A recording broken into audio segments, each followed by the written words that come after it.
The reason why this is considered the core inheritance of esoteric Buddhism lies here. Ordinary purple mansion cultivators, without an inheritance, can only ponder and build their own heavenly palace from scratch, inevitably resulting in many mistakes and flaws that require constant improvement and construction. However, the existence of the Palm Buddha country technique is like having a template. Later generations only need to copy it and build according to the structure of the Palm Buddha country to perfect the heavenly palace. This is akin to constructing a building. A novice without any experience can only explore how to lay the foundation, pour concrete, frame, walls, roof, electrical systems, and decoration, with difficulty that can be imagined. But with the Palm Buddha country, it is like giving the novice a blueprint for architectural design. All procedures have a template. They just need to follow the method to stack the blocks. Of course, this process isn't easy. No matter how good the blueprint is, the building materials won't appear out of thin air. They need to be prepared by oneself, which refers to the strength of the primordial spirit. Batabone practiced the Palm Buddha country because his primordial spirit was insufficient. He had to continuously absorb the 3 souls and 6 spirits of the people from the western regions into the Palm Buddha country through the Brahma Heaven Demon Technique general outline as auxiliary materials for constructing the heavenly palace. However, before Batabone could complete it, Su Jie had already stopped him. Su Jie delved into this Palm Buddha country technique not to build his own heavenly palace into a Buddha country. Su Jie already had ideas for crafting his purple mansion celestial palace. Studying the Palm Buddha country was more about expanding Su Jie's way of thinking. At Su Jie's level, there were increasingly fewer predecessors to learn from for the road ahead. More often than not, he needed to carve out his own path. If the Palm Buddha country could be realized, wouldn't it mean? Su Jie retracted his palm from the holy Bodhi tree, his eyes shimmering, and took out a jade scroll from the storage bag. The jade scroll was inscribed with 4 large characters, named Mystic Sky Immortal Residence. That's right, this unique cultivation technique from the Fire Cloud Palace had once allowed Su Jie to create the human Tao level wonder, Yin Yang Si Suppressing Palace, on the Blue Star, thus absorbing the faith power of Blue Star, enabling Su Jie to cultivate the Yang God early with the help of this technique. Constructing a wonder with manpower, financial resources, and spiritual materials, using the wonder to control spirit and rise, gathering faith to become a god. Su Jie pondered, his eyes became increasingly bright. Mystic Sky Immortal Residence constructs wonders, storing the primordial spirit within the wonders, absorbing external faith power that feeds back, strengthening the primordial spirit. This shares the same cleverness as constructing the Purple Mansion Celestial Palace. Both involve constructing a building, and both entail sculpting the primordial spirit, but the former leans more towards detailed carving of the primordial spirit, sculpting it into a building. The latter simply absorbs faith to expand the primordial spirit, making it ever grander and more magnificent, like a towering mountain, simple and rugged. Since Mystic Sky Immortal Residence requires constructing wonders, can't I directly use a wonder as the template, as my architectural design blueprint, to build my Purple Mansion Celestial Palace? Su Jie's eyes sparkled. When absorbing the faith power of the wonder, the primordial spirit needs to be stored within the wonder. This implies a high degree of compatibility between the wonder and the primordial spirit itself. Otherwise, the primordial spirit could not be stored within the wonder. Su Jie's thinking thoroughly opened up. As someone from the Blue Star, his thoughts were not confined by the Tianyuan world here, being bolder in ideas. In the Tianyuan world, constructing the Purple Mansion Celestial Palace either depended on inherited blessings or creating from scratch, with no one ever attempting to use physical buildings as templates. If I use the wonder as my architectural design, then the wonder serves as a mold. I only need to infuse it with faith power, saving time used in the process. Once sufficient faith power is gathered, it could be directly formed as one entity to cultivate the heavenly palace and achieve the Purple Mansion late stage. Su Jie's heart was pounding with excitement. He saw a shortcut to the Purple Mansion late stage. If the Palm Buddha Light, such a cultivation technique inheritance, was equivalent to giving cultivators a blueprint for building the heavenly palace, then Su Jie's bold idea, once successful, would be unprecedentedly efficient. Considering the heavenly palace as a building, having a blueprint still requires the cultivator to manually mimic and construct bit by bit. Although this saves a lot of time compared to starting from scratch, it still can take a dozen or even over 100 years to complete. But Su Jie's idea is to use the wonder as a mold, just like casting molds in factories. Simply pouring molten iron inside the mold could form it into one shape. The wonder is the mold, while the faith power it absorbs is the molten iron. When both conditions are simultaneously met, Su Jie further integrates his primordial spirit into it, using this as a foundation to imprint the primordial spirit in the likeness of the wonder. As it inputs faith power continuously into the primordial spirit, enlarging it while directly shaping the heavenly palace into one unified form. This duration could be possibly shortened to just a few days. Su Jie found the more he thought about it, the more feasible it seemed, unable to resist curling his lips into a smile. I truly am a genius, haha. It seems my purple mansion late stage could be cultivated shortly. Gazing down at Mystic Sky Immortal Residence, Su Jie suddenly clapped his forehead, muttering to himself, Mystic Sky Immortal Residence has 72 human Dao level wonders, 18 earthly level wonders, 4 heavenly Dao level wonders.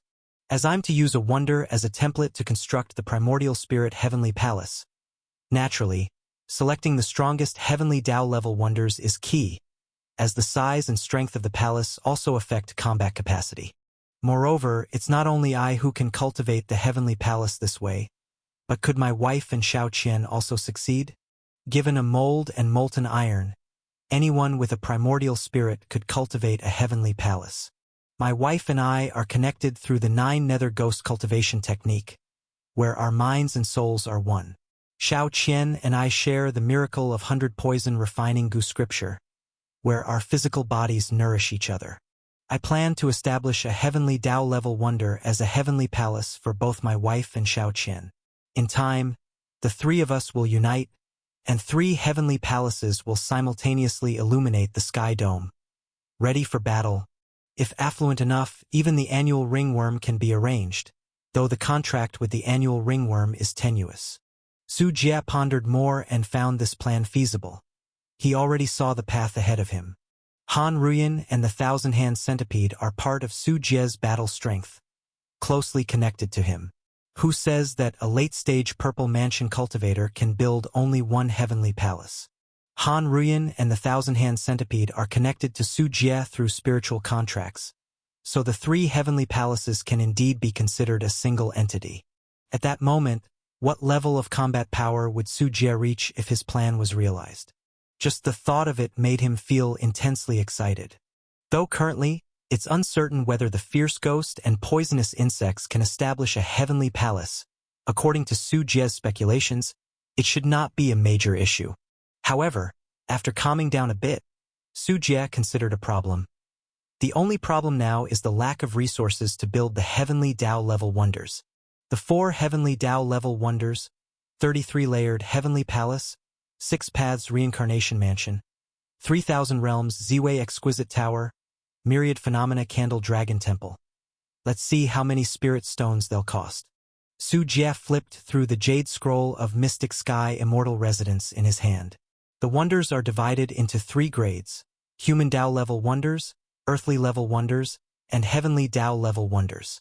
Su Jie had personally constructed a human Dao level wonder, the Yin-Yang Sea Suppressing Palace, which cost resources equivalent to 75 million spirit stones.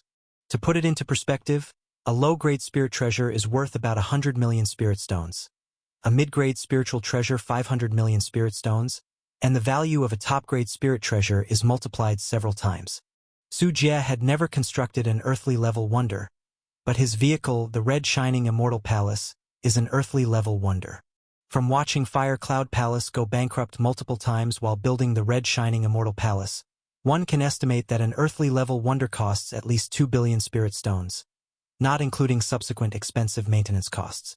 For instance, a full-force attack from the main offensive formation of the Red Shining Immortal Palace would consume 1 million spirit stones. Most sects cannot afford to use or maintain the Red Shining Immortal Palace and would go bankrupt trying to support it. Su Jie looked at the 4 heavenly Dao level wonders, 33-layered heavenly palace, Six Paths Reincarnation Mansion, 3,000 Realms Ziwei Exquisite Tower, and myriad phenomena Candle Dragon Temple, considering the resources needed to build them. In the past, Su Jie never thought he would build a heavenly Tao-level wonder, so he hadn't paid much attention to the resource requirements. Now, as he calculated on his fingers, even Su Jie's calmness faltered slightly, and his eyes grew wide. A single heavenly Tao-level wonder requires resources equivalent to 10 billion spirit stones. So all 4 wonders would need. Damn! It's like robbing. Su Jie felt a bit shaken. For the first time, he sensed his own poverty despite always being wealthy and extravagant. After amassing over 50 billion spirit stones from the riches of esoteric Buddhism, coupled with Ghost Ridge Palace's initial accumulation, the spoils from Guanchao Pavilion, and the contributions from the sects of Qingzhou, Qing Province, and Chongzhou, Su Jie found that his entire fortune could at most build one heavenly Tao-level wonder. No wonder that Fire Cloud Palace, owning the Jade Scroll of Mystic Sky Immortal Residence for so many years, had only built one earthly-level wonder, the Red Shining Immortal Palace. Even if they sold everything they had, they couldn't afford a heavenly Tao-level wonder. To construct all 4 wonders requires several hundred billion spirit stones, equivalent to more than a dozen top-grade spirit treasures. Su Jie's mouth twitched, and he couldn't help but glance at the holy Bodhi tree resting on his knee. If he sold this divine plant and then secretly stole it back, the crazy thought circled his mind, but he realized that the holy Bodhi tree likely wouldn't sell for that price, and he doubted there was any fool enough in the Delhi dynasty to afford it. Sizzle, sizzle. The thousand-hand centipede seemed to sense Su Jie's excitement, crawling out from his sleeve, with the year ring insect dozing peacefully atop its head. Shao Qian, do you want to ascend to become a 10-turn golden goo?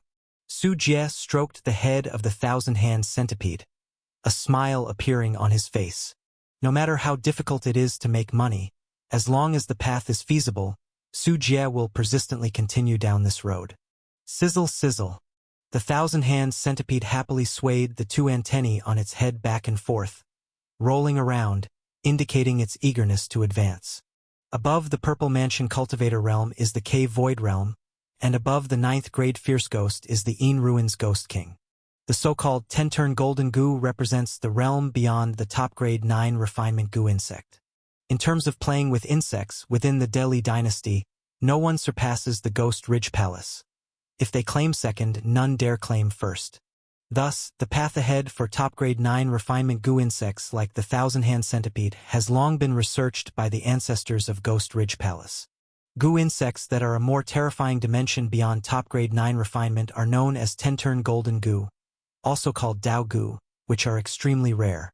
This level of goo insect embodies a portion of the Dao, possessing extraordinary spirituality and overwhelming power.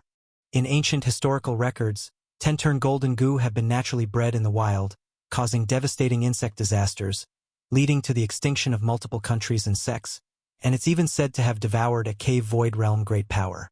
However, ancient times are too far removed, and the truth of history remains unknown. Yet since the establishment of Ghost Ridge Palace, no trace of 10-turn golden goo has been seen, seemingly just a legend of history. Nonetheless, the ancestors of Ghost Ridge Palace have never given up, many determined to cultivate a 10-turn golden goo capable of devouring a cave void realm being. Especially with the possession of the year ring insect, it became an obsession for many of the palace's ancestors. Through the ancestors' research, they sought answers from ancient books. Ultimately, Ghost Ridge Palace's ancestors believed that to refine a 10-turn golden goo, access to the Great Tao River was necessary. The goo insect must consume or parasitize a space within the Great Tao River, completely transforming its insect body into a Tao body, effectively becoming a walking Tao disaster, exceedingly terrifying. This concept coincides with Su Jie's thinking as well. Cultivation ultimately leads to the same destination. Cultivators must refine a pocket world to achieve hollow, and ghosts must cut and refine a portion of the Great Tao River to achieve Een Ruins Ghost King. Likewise, the 10-turn golden goo must manipulate space. Shao Qian, you are now on the right track. As long as your primordial spirit transforms into a celestial palace, you'll better align with the Tao space, coupled with your Taoist body, promoting to 10-turn golden goo is inevitable. Su Jie's lips curled into a smile, as the thousand-hand centipede inherently evolves towards a Taoist body, naturally close to the great Tao river. Yet the physical body is physical and the soul is soul. The physical body aligning with the Tao is useless if the soul does not follow suit. With the formation of the Purple Mansion Celestial Palace, the enhancement of the primordial spirit and soul becomes significant, addressing the thousand-hand centipede's shortcomings and providing hope for promotion to 10-turn golden goo. Yeah. Upon hearing Su Jie discuss the 10-turn golden goo, the year ring insect unknowingly opened its eyes, making a childish sound, its small sesame-like eyes steadily observing Su Jie. In Su Jie's bewildered gaze, the year ring insect crawled from the thousand-hand centipede's head to Su Jie's palm, then squintingly lay down, closing its eyes as if falling asleep. Oh! Su Jie was taken aback, his expression abruptly changing. Because within Su Jie's perception, the year ring insect's soul was entering a special dormant state, with the power of time circulating above, the power of the great Tao river directly impacting the year ring insect's body internally. The power of time was continuously colliding with the great Tao river, making the physical body more compatible with the river. As the change occurred within an extremely small scope, it was contained entirely within the year ring insect's body, unnoticed by Su Jie till now when the insect actively demonstrated the phenomenon. This is preparing for parasitism in the great Tao river? Inconceivable. It's like staging a scene within a snail shell. Su Jie instantly grasped the situation, immediately discerning the year ring insect's issue. Yeah. The year ring insect opened its eyes again and spit. The power of the great Tao river inside its body dispersed again. I see. Su Jie comprehended everything. Perhaps a previous ancestor who contracted with the year ring insect had developed such a method. The year ring insect's tendency for extended sleep, often spanning 10 days to half a month, or even several years, was likely related to its role in mobilizing the power of the great Tao river during sleep. This was intended to allow the year ring insect to adapt to the river's power, paving the way for the future possibility of parasitizing a space within the great Tao river to achieve 10-turn golden goo. Though the ancestor may not have fully believed this day would come, the year ring insect proceeded nonetheless. I must say, Ghost Ridge Palace has genuinely left me a great treasure, Su Jie muttered to himself. The thousand-hand centipede and year ring insect embark on different paths. To evolve into 10-turn golden goo, the thousand-hand centipede will prove the way through power, directly swallowing a void space of the great Tao river, refining it into part of itself.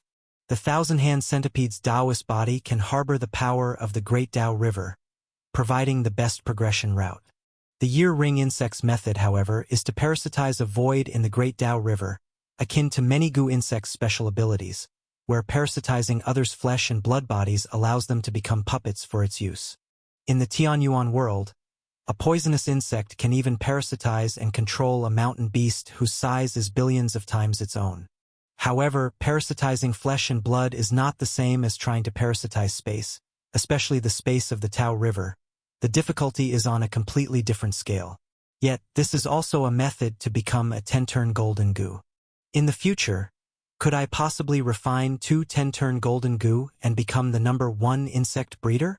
Looking at the annual ringworm and the thousand-hand centipede, Su Jie's heart surged with excitement at the thought of this possibility. Having determined the path he would take in the future, Su Jie exited the secluded chamber where he had been in closed-door cultivation for 3 days. Just as he stepped out, Zhang Junwei and a few others received the news and came over, obviously having something to report. But it didn't seem to be anything major. If it were, they wouldn't have waited until Su Jie finished his seclusion. Sect Master, there is news from the Daily Royal Family. Zhang Junwei held a holy decree, his expression peculiar. Beside him, Qin Yushang's expression was a little unusual, because this news was delivered by the Heavenly Patrol Department on behalf of the Daily Royal Family. Finally, the holy decree was sent to her hands, and she was to pass it on to Ghost Ridge Palace. However, due to Su Jie's seclusion, she couldn't deliver it in person. Oh, a royal decree. Let me see. Su Jie was somewhat puzzled and casually took it and unfolded it. After glancing at the content, Su Jie's originally calm expression suddenly turned somewhat amused. Haha! What is this Emperor of Dali thinking?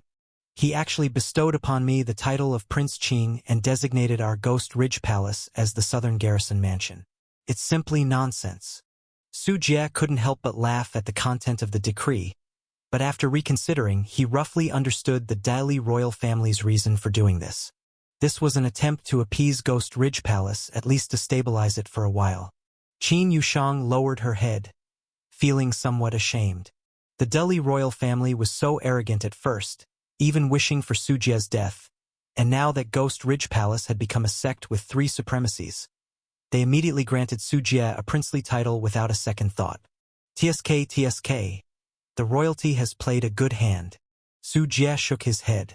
If he didn't need to focus on preparing for his advancement to the Purple Mansion Celestial Palace, he would have wanted to take a trip to Delhi City himself.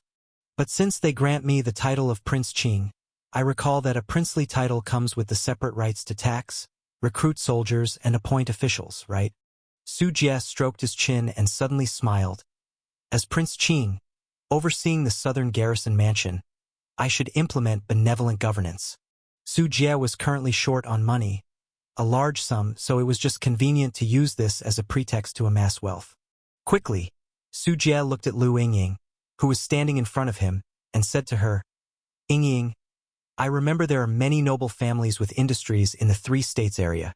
Our Ghost Ridge Palace needs to construct wonders, and it's time for them to contribute to Ghost Ridge Palace. Go collect a miracle tax from them, and for other methods, use your discretion. Construct wonders? Collect tax? Zhang Junwei and a few other Ghost Ridge Palace high-level members looked at each other, not knowing why Su Jie suddenly wanted to build wonders. Lu Yingying blinked her eyes. When it came to economic plans, she was much more adept than these demon cultivators of Ghost Ridge Palace. From Su Jie's words, she immediately understood that Su Jie was preparing to act against those noble families. Su Jie, most of those noble families are cultivation families. You want to move against them? Qin Yushang also heard Su Jie's words and couldn't help but widen her beautiful eyes. In the Tianyuan world's noble families, they were not just about land annexation and monopolizing local political power. More often, they were individual cultivation families. In the Tianyuan world, there is a saying, dynasties flow like water, but noble families are ironclad. This shows the fearsome nature of the noble families, which are essentially cultivation families bound by bloodlines. Some noble families existed before the founding of the Dali dynasty. If the sects are the visible local separatist forces in the Dali dynasty, then the noble families are the undercurrents surging in the shadows. Noble families often control local political power, cultural power, economic power, societal power, and even monopolize cultivation resources. Apart from the sect's power and affiliated territories, noble families also occupy various spiritual or veins, spirit fields, and spiritual material production areas, large and small. More importantly, many sect disciples actually belong to these family members. Every year, due to limited resources, noble families' resources often only supply the most outstanding younger generation. Those with lesser aptitude must either engage in other family businesses or venture out on their own, with many joining the sects. This is especially true for the righteous sects, where many noble families have countless ties with various great sects.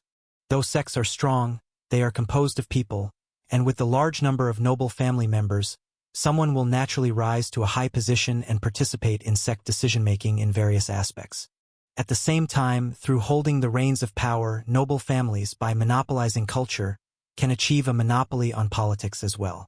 Commoners find it difficult to read and acquire knowledge, whereas noble families can obtain prominent official positions with ease simply due to their heritage. Combined with the foundation noble families have in terms of cultivators, they also represent a force needed by the Dali dynasty. Over the years, major noble families continuously send their offspring to the central government, with nearly all officials in the Dali dynasty having the backing of a 1,000-year noble family's influence behind them. Even the Dali royal family sometimes needs to seek cooperation with the 1,000-year noble families. This point is especially evident in the current turbulent times, with the imperial authority of Delhi weakening and the power of the noble families strengthening, making it particularly apparent. Those powerful aristocratic families, almost none of them pay taxes. Not only do they not pay, but even the tenants and merchants dependent on these families scarcely pay taxes, because these people are simply not on the tax department's register. In areas controlled by these families as local tyrants, it's exceedingly easy for them to deceive and conceal from the government. If someone is imprudent enough to send out a tax collection team to investigate and levy taxes, then the cultivation disciples nurtured by the families would be put to use. The tax collection teams often vanish without a trace, and when found, their bodies have already decomposed. Over time, the taxes become increasingly difficult to collect, and naturally, the Delhi dynasty becomes poorer. What? Can't we touch these families? I've even exterminated the esoteric Buddhism. There's nothing in this world that I'm afraid to handle. Su Jie was nonchalant. These aristocratic families basically all engaged in various business trades, and in the past, Ghost Ridge Palace needed them to develop the economy. But now that Ghost Ridge Palace has established a firm foothold in the 3 states, all the major sects have bowed down to it. Moreover, now that Su Jie needs money to build the heavenly Tao-level wonders, he must find ways to raise funds. Since these aristocratic families are wealthy, they can't blame Su Jie for sharpening his blade towards them. Qin Yushang was at a loss for words. Indeed, Su Jie had already defeated 3 Purple Mansion divine monks, and the aristocratic families of the southern 3 states combined were no match for him. Ingrained beliefs made Qin Yushang instinctively feel something was wrong, but in reality, Su Jie's personal martial power was even more terrifying. I've heard there's a saying about the 3 sects and 5 families in this world, yet my Ghost Ridge Palace isn't listed among them. Now that the royal family has infected me as Prince Qing, I must organize things properly. Su Jie sneered. The Delhi dynasty has long had the saying of the 3 sects and 5 families. The 3 sects are Jyotian Palace, Yin Yang House, and Purple Cloud Pavilion, each with Purple Mansion cultivators in residence, and historically, Purple Mansion cultivators have never been absent. Places like Guanchao Pavilion and Fire Cloud Palace, which have occasionally produced Purple Mansion cultivators but ceased to have them after their fall, cannot reach the height of the 3 sects. The 5 families are 5 ancient aristocratic families: the Lianzhou Li family, Lanzhou Song family, Anzhou Gao family, Fengzhou Lu family, and Qingzhou Chui family. These 5 ancient families have a legacy older than the Delhi royal family, with impressive foundations. It's said these 5 great families might possess Purple Mansion cultivators or treasures with capabilities rivaling those of Purple Mansion as family heirlooms. The 3 sects and 5 families are well known throughout the Delhi dynasty, a common understanding among world cultivators. Are you serious? Qin Yushang thought she already understood Su Jie's arrogance, but hearing him speak like this, she realized her understanding was too superficial. She couldn't fathom Su Jie's immense arrogance. Su Jie, filled with heroic spirit, said, "The Dali royal family fears many things, but I, Su Jie, have weathered countless storms, so what of the 1,000-year families? If they have the capability, let them produce 3 more Purple Mansions again. Today, I'll let the world understand a truth. Ghost Ridge Palace will handle those matters your Delhi dynasty hesitates over, which the Heavenly Patrol Department is too timid to address. The families have always been interconnected, liking to intermarry and form alliances, including the 5 families, so this will cause a great sensation." Qin Yushang was shocked. If someone else did such a thing, she would only think of them as a madman. But it was Su Jie doing this, and a sect with 3 Purple Mansions who wouldn't shiver upon hearing that. Lu Yingying glared at Qin Yushang, her confidence in Su Jie unwavering. She spoke up for Su Jie, saying, "Miss Qin, what are you talking about? You should know, standing before you is the strongest in the demon path." With tremendous pride in her tone, Lu Yingying looked at Qin Yushang, her expression resolutely firm. Qin Yushang had no words. The strongest in the demon path was enough to explain everything. Su Jie waved his sleeve, and the 1,000-hand centipede crawled out, climbing onto Lu Yingying. "Yingying, just follow my instructions. I want to see who dares to defy in this world. All right. Lu Yingying hugged the thousand-hand centipede, nodding firmly. Sizzle. The thousand-hand centipede made a sound, indicating who wouldn't listen should see whose bones are harder, theirs or its fangs. Under Su Jie's arrangement, having just swept through the western regions and obliterated the esoteric Buddhism Ghost Ridge Palace, and feft with the duties of the southern garrison mansion, once again made large-scale moves, sending teams of Ghost Ridge Palace cultivator disciples to the 3 states. Qingzhou, Linquan City.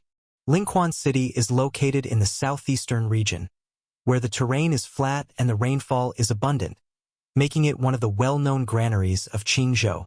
At noon, the city of Linquan was bustling with activity, with shops lining the streets and small vendors selling their wares with bamboo pole balances. Over the years since the Ghost Ridge Palace took control of Qingzhou, the order in Qingzhou has visibly improved. As long as people are willing to raise insects or farm for the Ghost Ridge Palace, or work in the factories set up by the Ghost Ridge Palace, they can support an entire family without worrying about going hungry. In the southwestern part of Linquan City on Huibai Street, the atmosphere is different from other bustling places, being quiet and peaceful. This is because it's not a residential area, but a series of estates and mansions, clearly belonging to wealthy families. The aristocratic families of Linquan City live here.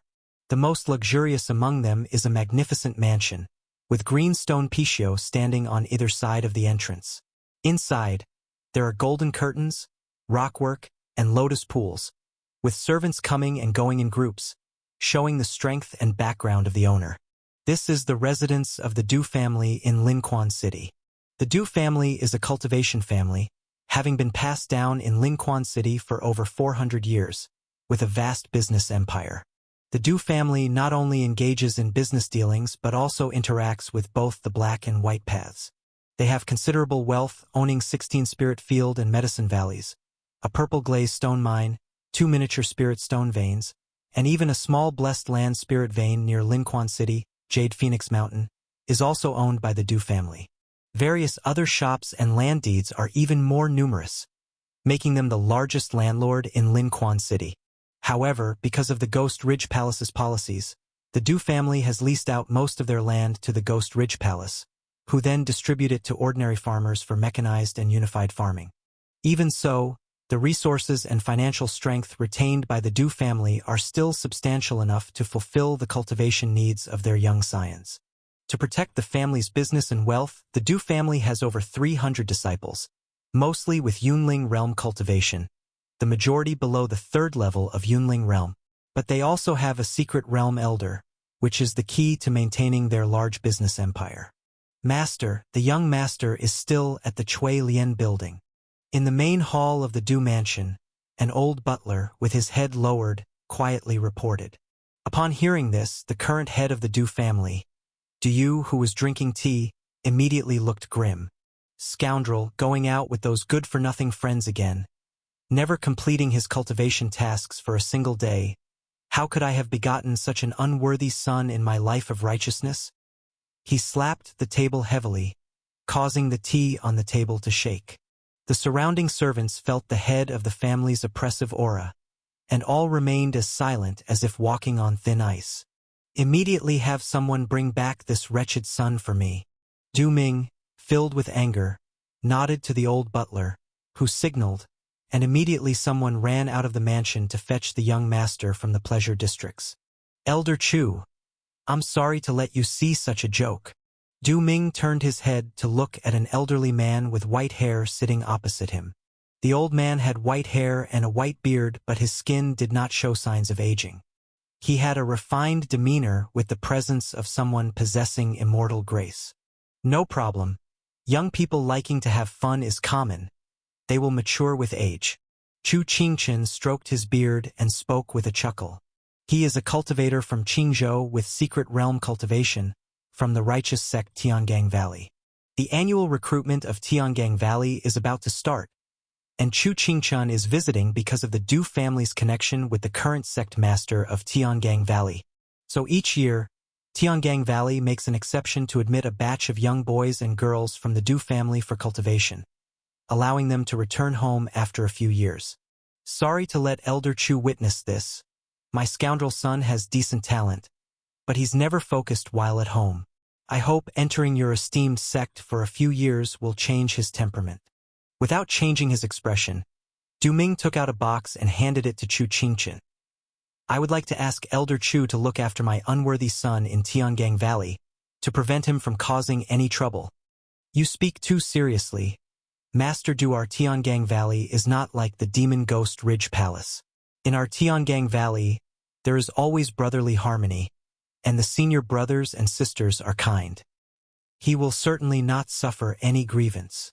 Chu Qingchen was inclined to refuse, but when a corner of the box was opened, revealing neatly arranged mid-grade spirit stones inside, he immediately gave his assurance with a look of righteous resolve.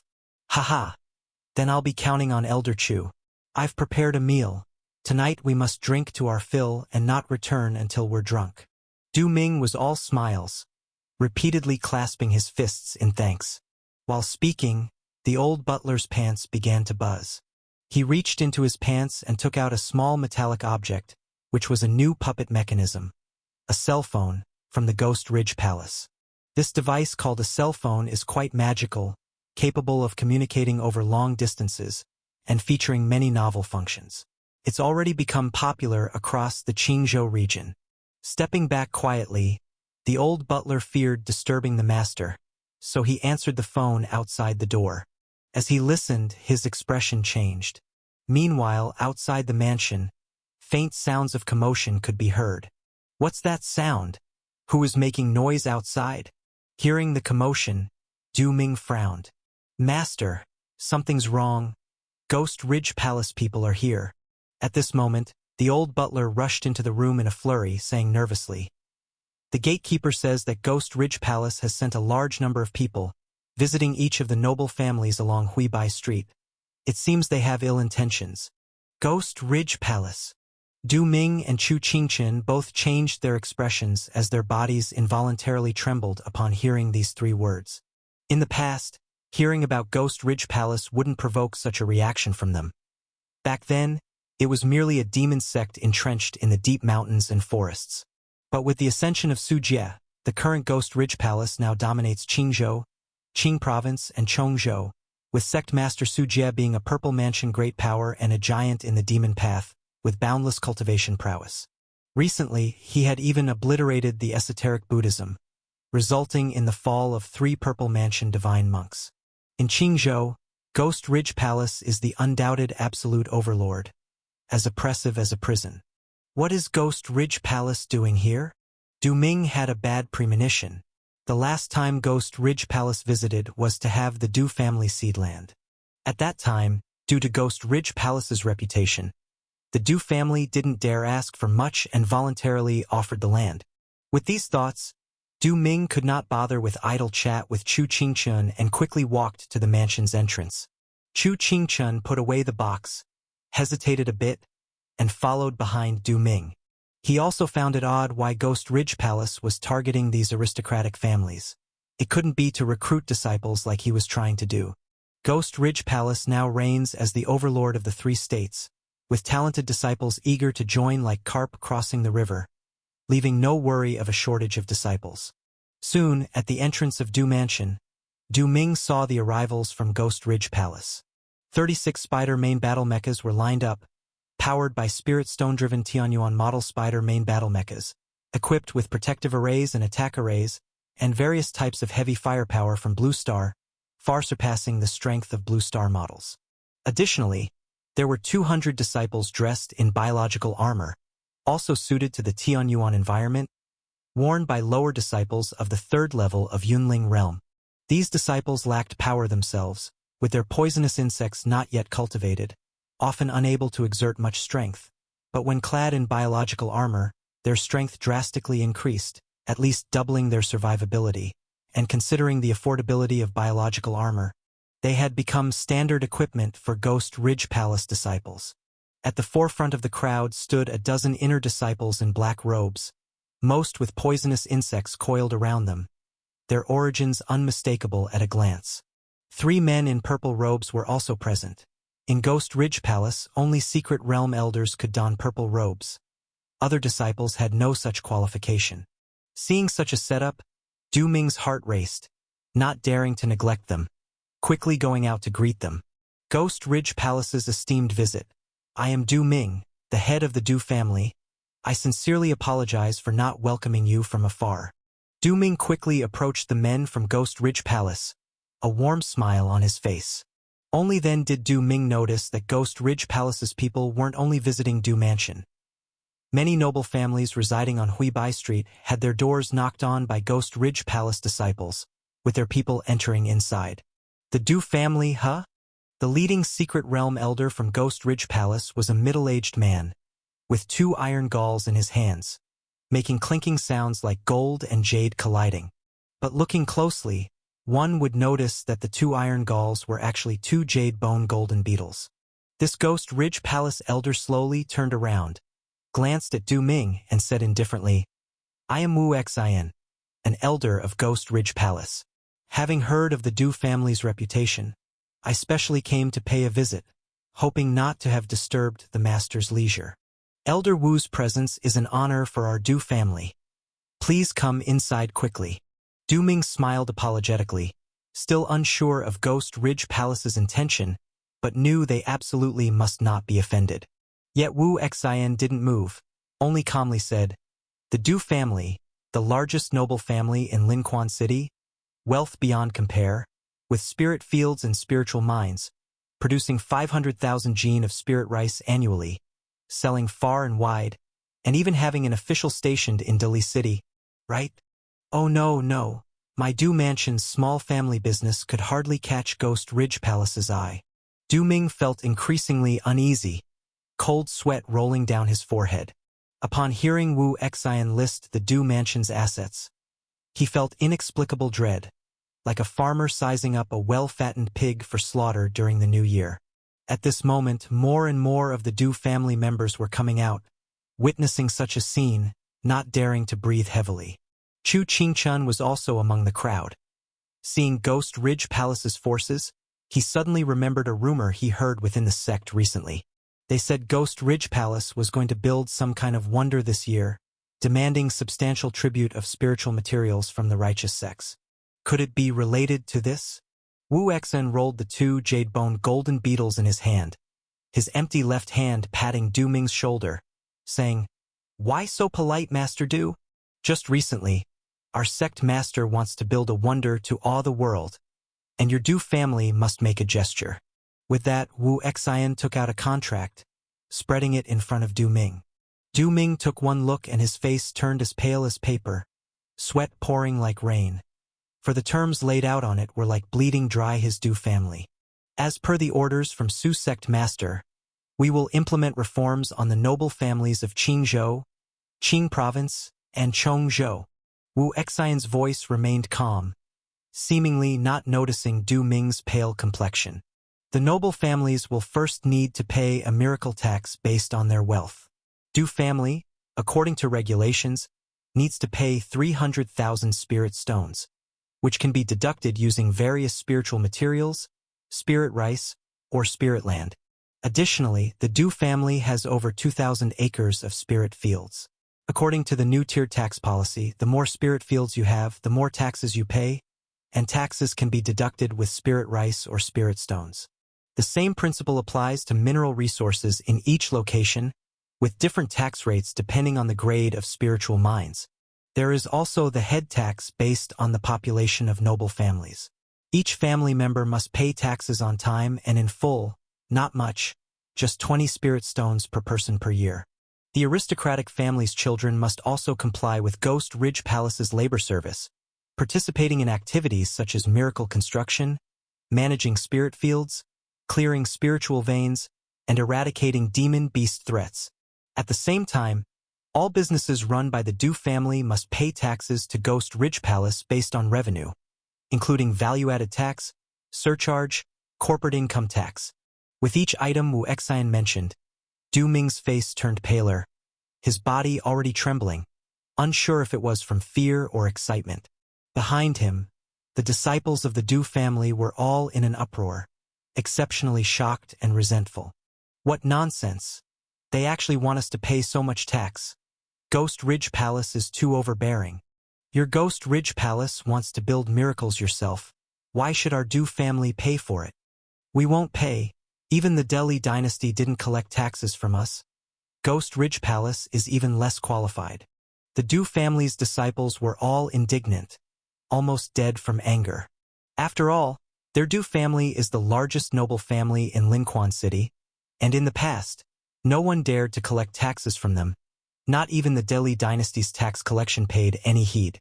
And now, with the Delhi dynasty failed to collect taxes, Ghost Ridge Palace comes to oppress them, to collect taxes, and with such harsh levies, it's truly unforgivable.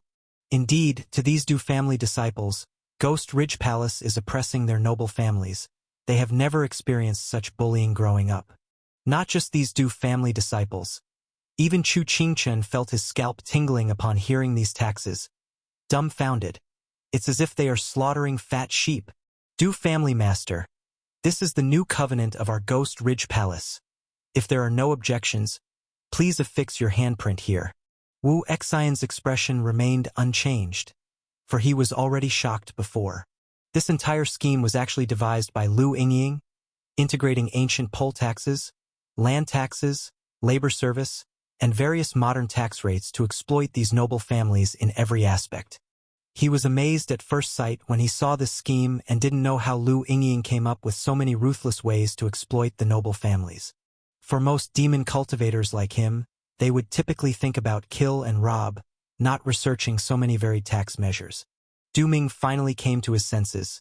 His face looked like a dye vat, changing colors repeatedly, finally intolerable. He said, "Wu, Elder Wu, our Du family always respects Ghost Ridge Palace's various measures, but these taxes are too harsh. Even if cleared according to the full tax of the Delhi dynasty, it shouldn't be this high." Du Ming, unlike other disciples, understands what Ghost Ridge Palace represents. Even if his heart was mad with anger, he dared not lash out at Wu Exion. "High? Not high. Aren't these taxes quite reasonable?" Wu Exion shook his head, following the demon cultivator's usual concept. Without kill and rob, it's already very merciful. He remembered during the training hosted by Lu Yingying, he also proposed this idea, later understanding what Lu Yingying said about sustainable exploitation. Just like harvesting leeks, slaughtering these noble families means no future tax revenue. By keeping these noble families, they will continue business, seek spiritual minds, cultivate spirit fields, train disciples, so future taxes can be collected annually. Just like harvesting leeks, cut one crop and another grows, maximizing benefits. Du Ming's face was full of bitterness. If any other force proposed such unreasonable demands, even the Delhi dynasty, he would have long told them to roll far away. But in front of Ghost Ridge Palace, even though their Du family is already the largest in Linquan City, compared with Ghost Ridge Palace, they are still like minnows. Boom! While Du Ming pondered, a sudden loud noise arose from afar. They saw flames rising from the Chun family mansion, and the sound of battles erupted. Ghost Ridge Palace. Our Chun family has been inherited for hundreds of years and never heard of such unreasonable demands. These extortionate taxes, no one will collect them. A roar came. A figure soared into the sky, holding a top-grade magical artifact, their fury palpable. It's the Chun family master. Du Ming instantly recognized the figure, the current Chun family master, possessing secret realm cultivation. They actually dared to resist Ghost Ridge Palace, which shocked him greatly. Wu Exion's eyes were cold.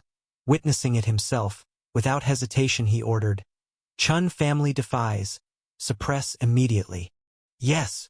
Numerous Ghost Ridge Palace cultivators responded in unison. The Spider main battle mecha's gun barrel turned, flashed with fire, bombarding the Chun family mansion. A large number of Ghost Ridge Palace cultivators formed ranks, surrounding the Chun family mansion. Two Ghost Ridge Palace elders standing behind Wu Exion simultaneously took flight, launching an attack on the Chun family master, poisonous insects swirling everywhere. All Ghost Ridge Palace disciples seemed like they anticipated this. Without any hesitation, they mercilessly attacked. Any reform will not be smooth sailing. It is fraught with difficulties. The essence of this taxation is to compel these vested interests, the noble families, to voluntarily redistribute their benefits, concentrating wealth towards Ghost Ridge Palace. Such redistribution of wealth, much like the exorbitant taxes of Ghost Ridge Palace, naturally incites resistance, especially from the noble families accustomed to favorable treatment. As the saying goes, where there is oppression, there is resistance. The sudden outbreak of battle shook the entire Lin Quan city. Besides some panic-stricken, bewildered citizens, several noble families were watching closely, wanting to see what stance Ghost Ridge Palace would take. Body Worm. An elder of Ghost Ridge Palace released a massive insect cloud, innumerable poisonous insects swarming the skies, frantically biting the Chun family master. Another elder of Ghost Ridge Palace underwent a grotesque transformation, with a neck elongating like a certain type of mollusk. A circle of spines grew on it, and multiple eyeballs protruded from the sides of his cheeks, tightly entangling the Chen family master, piercing his flesh and sucking his blood, while injecting poison that made him cough violently, spitting out wriggling maggots. Once the battle commenced, the Chun family master, also a secret realm cultivator, was driven to the brink of death. Generally, secret realm cultivators from noble families are like flowers in a greenhouse, having experienced relatively fewer battles. In contrast, the competition within the sects is more brutal. Everyone is driven to climb desperately upward, from outer disciples to inner disciples, and eventually elders with the allocation of resources. Especially in a demon sect like Ghost Ridge Palace, where becoming a secret realm elder usually means fighting one's way up, their combat strength is incomparable to that of the noble family's children. In a 2-against-1 situation, the Chun family master quickly fell into a disadvantage. Ghost Ridge Palace. You won't have a good end. Even as a ghost, I won't let you go. In the end, even possessing a top-grade magical artifact was of no avail for the Chun family master. The poison entered his body, and he was poisoned to death. His entire flesh devoured clean by the insect cloud, leaving only chaotic white bones scattered from the sky, his body unwhole in death. Wanting to be a ghost, you must have the chance too.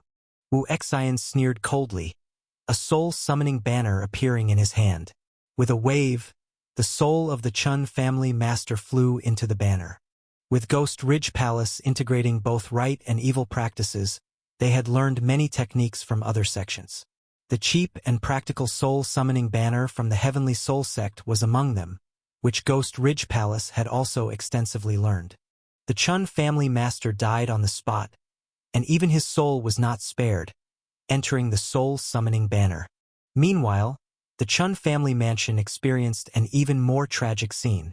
The bombardment from Spider main battle mechas was relentless, exploding the bodies of Chun family children into dust and fragments, even if they had 5th level of Yunling realm cultivation, unable to withstand a direct hit from the 203mm main gun.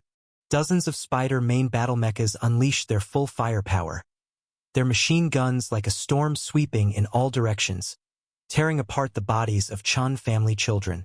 The Ghost Ridge Palace disciples, dressed in biological armor, also joined this massacre, wielding various weapons.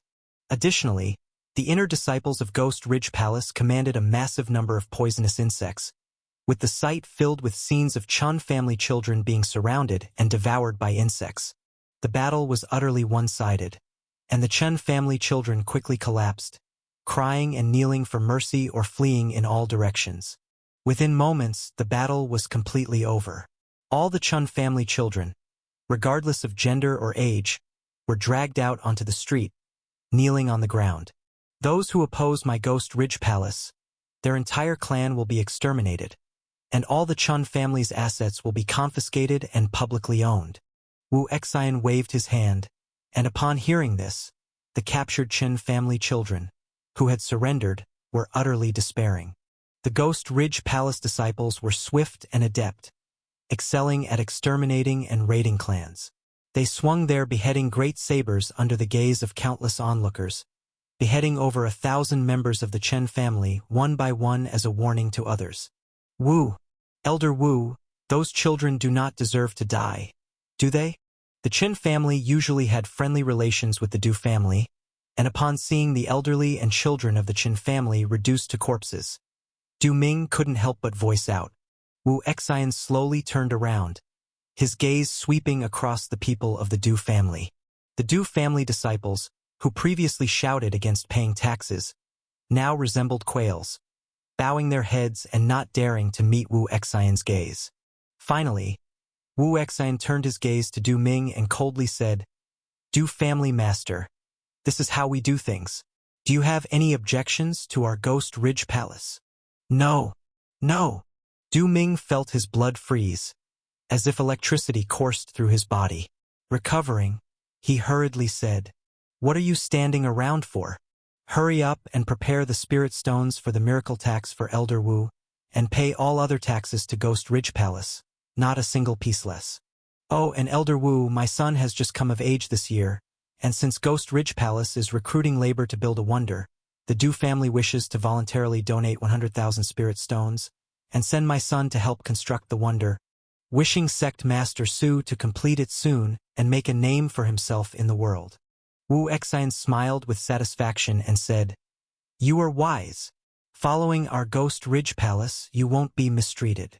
Yes, yes.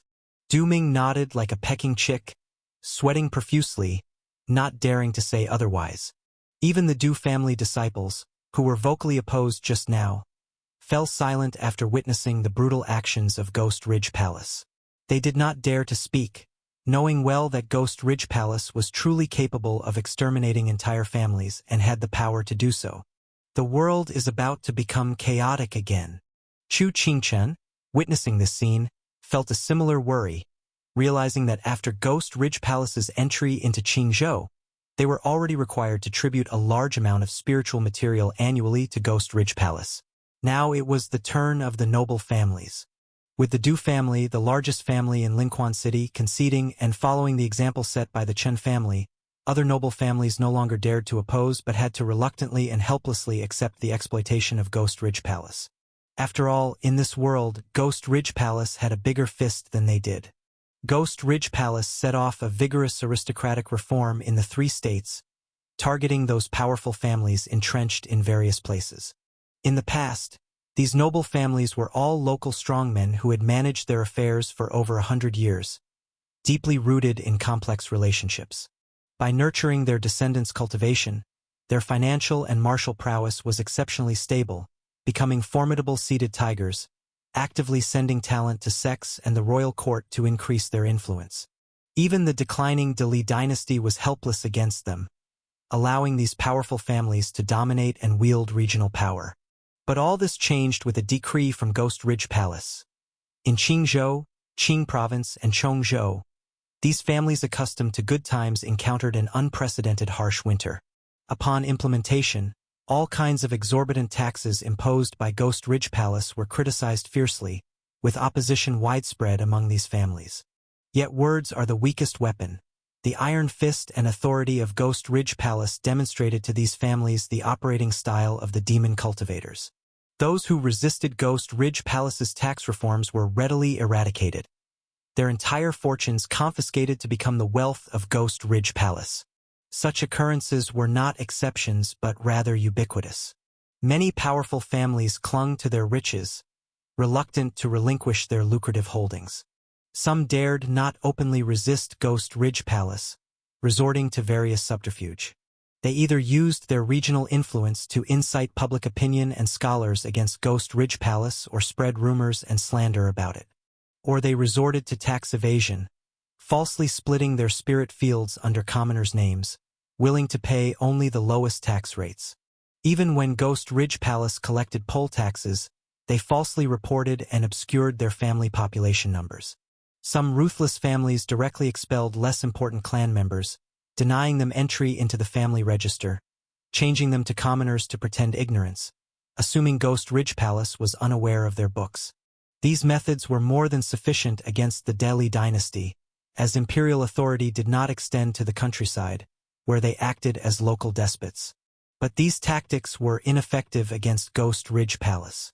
The scholars incited to cause disturbance were of no concern to Ghost Ridge Palace. In the eyes of scholars worldwide, Ghost Ridge Palace as a demon sect never had a positive image. The reputation of demon sects among scholars was poor enough, so would being worse matter?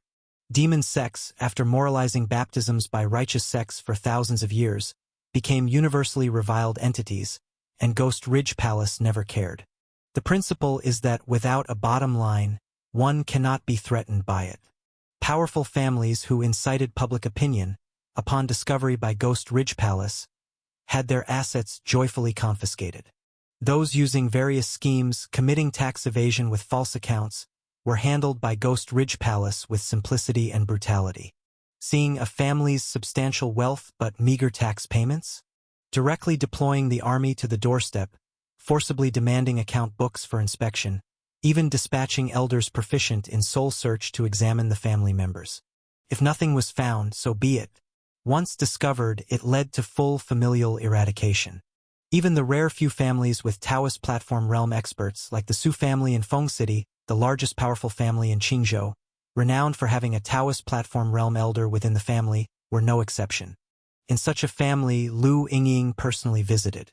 She arrived with the thousand-handed centipede, stayed for half an hour, and reportedly, upon departure, the Su family's Taoist platform realm elder bent his knees, personally escorting Lu Yingying 10 miles, offering millions of spirit stones. They had no choice, with a Purple Mansion realm thousand-handed centipede visiting. Submission to Ghost Ridge Palace was inevitable. Through such means, nearly like aggressive wealth seizure, the three states erupted in one violent massacre after another, countless aristocratic families eradicated, their entire heritage nourishing Ghost Ridge Palace. With unmatched martial power as the foundation, these noble families faced Ghost Ridge Palace, rendered all previous tactics ineffective.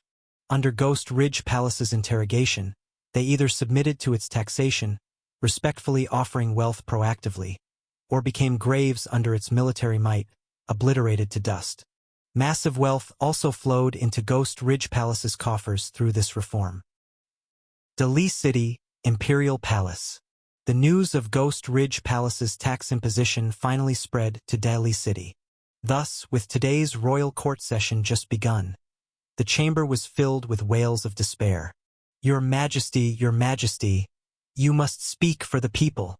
Your Majesty, Ghost Ridge Palace is truly unscrupulous, under the Southern Garrison Mansion's guise in Qingzhou, recklessly extorting with no regard for public sentiment, collecting all kinds of harsh taxes, defying all laws. Ghost Ridge Palace is truly mad. I hail from the He Lingzhang family in Qingzhou, known for benevolence, aiding refugees with charity at the heart of our family principles. Yet even so, we fell victim to Ghost Ridge Palace's cruel massacre, all members executed. Pity my grandson, just 15 this year, but met this tragic fate. High-ranking civil and military officials continuously stepped forward to tearfully denounce the disaster Ghost Ridge Palace caused in the three states. Because many of them hailed from powerful families in the three states, cultivated by their families to become officials in the capital, now their families in peril compelled them to assist this way. Wei Chang looked headache-inducing at the officials below who were crying out their grievances. Of course, he understood why these officials were behaving this way. He himself was rendered speechless by Ghost Ridge Palace's actions. It has only been how many days since Su Jie was granted his royal title? Maybe not even 10 days have passed, and yet he has already started behaving wildly, causing such a huge disaster, as if slapping Wei Cheng's face repeatedly. How would the entire world view him as an emperor? He just granted Su Jie the title of Prince Qing, and Su Jie immediately started targeting the noble families, engaging in rampant plundering. The world would only ridicule him as a useless emperor who grants royal titles to anyone. Ghost Ridge Palace, despite the court considering its contributions in vanquishing esoteric Buddhism, specially granting the title of Prince Qing as a favor, in hope that it would defend the country and its landscape, it seems ultimately it was a mistake made by me. Ghost Ridge Palace has no intention of alleviating the worries of the world, disregarding the court's reliance, privately formulating various onerous taxes across regions. Inhumane, truly detestable. Wei Chang appeared quite angry, but merely scolded verbally without actual measures against Ghost Ridge Palace. If he had any solution, he wouldn't have granted Su Jie a royal title initially. A group blinded by greed. Before the military officer formation, Wei Yuxuang stood out prominently. She cursed inwardly, turning away from the disgraceful behaviors of these civil and military officials.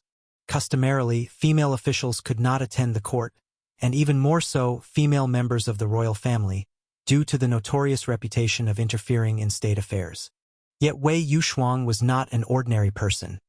Aside from being the eldest princess, she was also a newly ascended Purple Mansion cultivator. In the current setting where the Dali royal family's stature was increasingly precarious, having Wei Yuxuang attend court could significantly stabilize the royal family's position, indicating that the royal family still had the strength to govern the world. Father Emperor, since we have granted royal titles to Su Jie, granting taxing rights within his jurisdiction, we cannot reproach him over taxation. Wei Yuxuang stepped forward, not because she held any affection for Ghost Ridge Palace, but rather because she could no longer overlook the corruption throughout the court.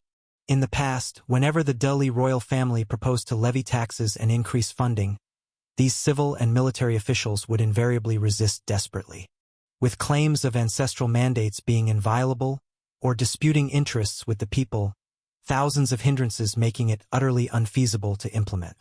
If implemented, it would certainly not burden the noble families, but the common people, spreading to the common people's shoulders. But how much profit can those commoners produce? Recklessly imposed levies only stirred widespread resentment and turmoil. Not to mention collecting taxes from noble families, even the commoners and merchants who had allied with the noble families found it difficult to pay taxes. Observing this, other commoners also sought refuge with noble families to avoid court taxes, leading to an increasingly dwindling tax collection for the Dali dynasty. Every time, the officials would argue that excessive and burdensome taxes led to popular resistance, concealment, and avoidance of tax, which caused the depleted national treasury, prompting them to urge against arbitrary taxation. This way, the noble families could only live in comfort, couldn't they? Unfortunately, this time those noble families encountered Ghost Ridge Palace, encountered Su Jie, a fierce individual. Wei Yuxuang reviewed the submitted official reports regarding this matter, and also received secret reports from the royal spies and even some intelligence provided by the Heavenly Patrol Department. Through this intelligence, Wei Yuxuang discovered that although Ghost Ridge Palace indeed conducted large-scale killings for tax collection, she uncovered one issue. Previously, when Dali dynasty dispatched tax-collecting teams to places like Qingzhou, various evasion occurred. Clearly, fertile lands and even spirit fields became wastelands in fish-scale book records. But when cultivators from Ghost Ridge Palace arrived, seeing the so-called wastelands, they directly demanded to confiscate the estates and spirit fields, irrespective of whether these lands belonged to noble families, powerful factions, or nobles. At this point, a large number of lands and owners inconsistent with the fish-scale book suddenly emerged, actively offering taxes to Ghost Ridge Palace. Because Ghost Ridge Palace arrived, they were indifferent to dealing with your complex issues, they simply seized everything, and you claimed it was wasteland, then it belonged to Ghost Ridge Palace. Looking at the final reports, Wei Yuxuang discovered that solely in Qing province, the registered land quantity multiplied several times, and various spirit fields and spiritual mines surged more than tenfold. The formerly ownerless wastelands, seemingly overnight, all inexplicably transformed into fertile lands, and various barren mines converted into treasure mines yielding various spiritual materials. Such examples are countless, and the actions of Ghost Ridge Palace, Wei Yuxuang felt inexplicably relieved and refreshed. Humph, you noble families, when the royal family cannot collect taxes from you, you willingly pay taxes to Ghost Ridge Palace. You concealed so much tax non-payment, not to mention Ghost Ridge Palace wants to kill people. She herself, upon reading the reports, was incensed enough to wish to decapitate several noble families immediately. Eldest princess, this statement is incorrect. This world belongs to the royal family. Ghost Ridge Palace's unauthorized tax imposition, competing for benefits with the people, is eroding the royal family's authority, an act not to be tolerated. An official stepped forward. It was Assistant Minister of Rights Wen Ziheng. He possessed an even more prominent identity, a member of Qingzhou Chui family, one of the 3 sects and 5 families. The 3 sects and 5 families are the largest force outside the Dali dynasty royal family, with uninterrupted Purple Mansion cultivators within the 3 sects, 5 families passing down for millennia, undeterred by dynasty changes, wielding astonishing influence in Dili dynasty. You still realize this world belongs to the royal family, but during tax collection you seem to forget this phrase? How can that be? Wei Yushuang snorted coldly. As a Purple Mansion cultivator, what was once unspeakable can now be openly discussed. When Ziheng's face slightly changed, feeling the pressure released by Wei Yushuang as a Purple Mansion cultivator, making his chest feel as though weighed down by a boulder. Eldest princess, no one avoids paying taxes. It's just that these noble families have vast estates and supporting a large household isn't easy, so they truly have little extra money. When Ziheng blatantly lied, providing excuses for the noble families. The Cui family is also among the noble families and is one of the most powerful. For hundreds of years, their family has known nothing about paying taxes. No extra money? If I recall, when the Ghost Ridge Palace came to visit, your noble families seemed quite wealthy. The unreported lands in Qingzhou alone could increase several times. These lands are indeed under the name of your noble families. So I would like Vice Minister Wen to explain to me why our royal family cannot collect the taxes, but the Ghost Ridge Palace can? Do you think our royal family's blades are not sharp enough or ruthless enough? Wei Yushuang's gaze was cold, her eyes like an ancient frozen lake, causing Wen Ziheng's expression to change suddenly. The civil and military officials in the court, upon hearing this, also exclaimed in surprise. Eldest princess, do not wrongfully accuse people. Where is the etiquette? Where are the rules? Eldest princess, how can you, as a Purple Mansion cultivator, speak so recklessly? The royal family is the common lord of all under heavens. Eldest princess, if you do not watch your words, you will only bring disgrace to the royal family. Please speak with caution.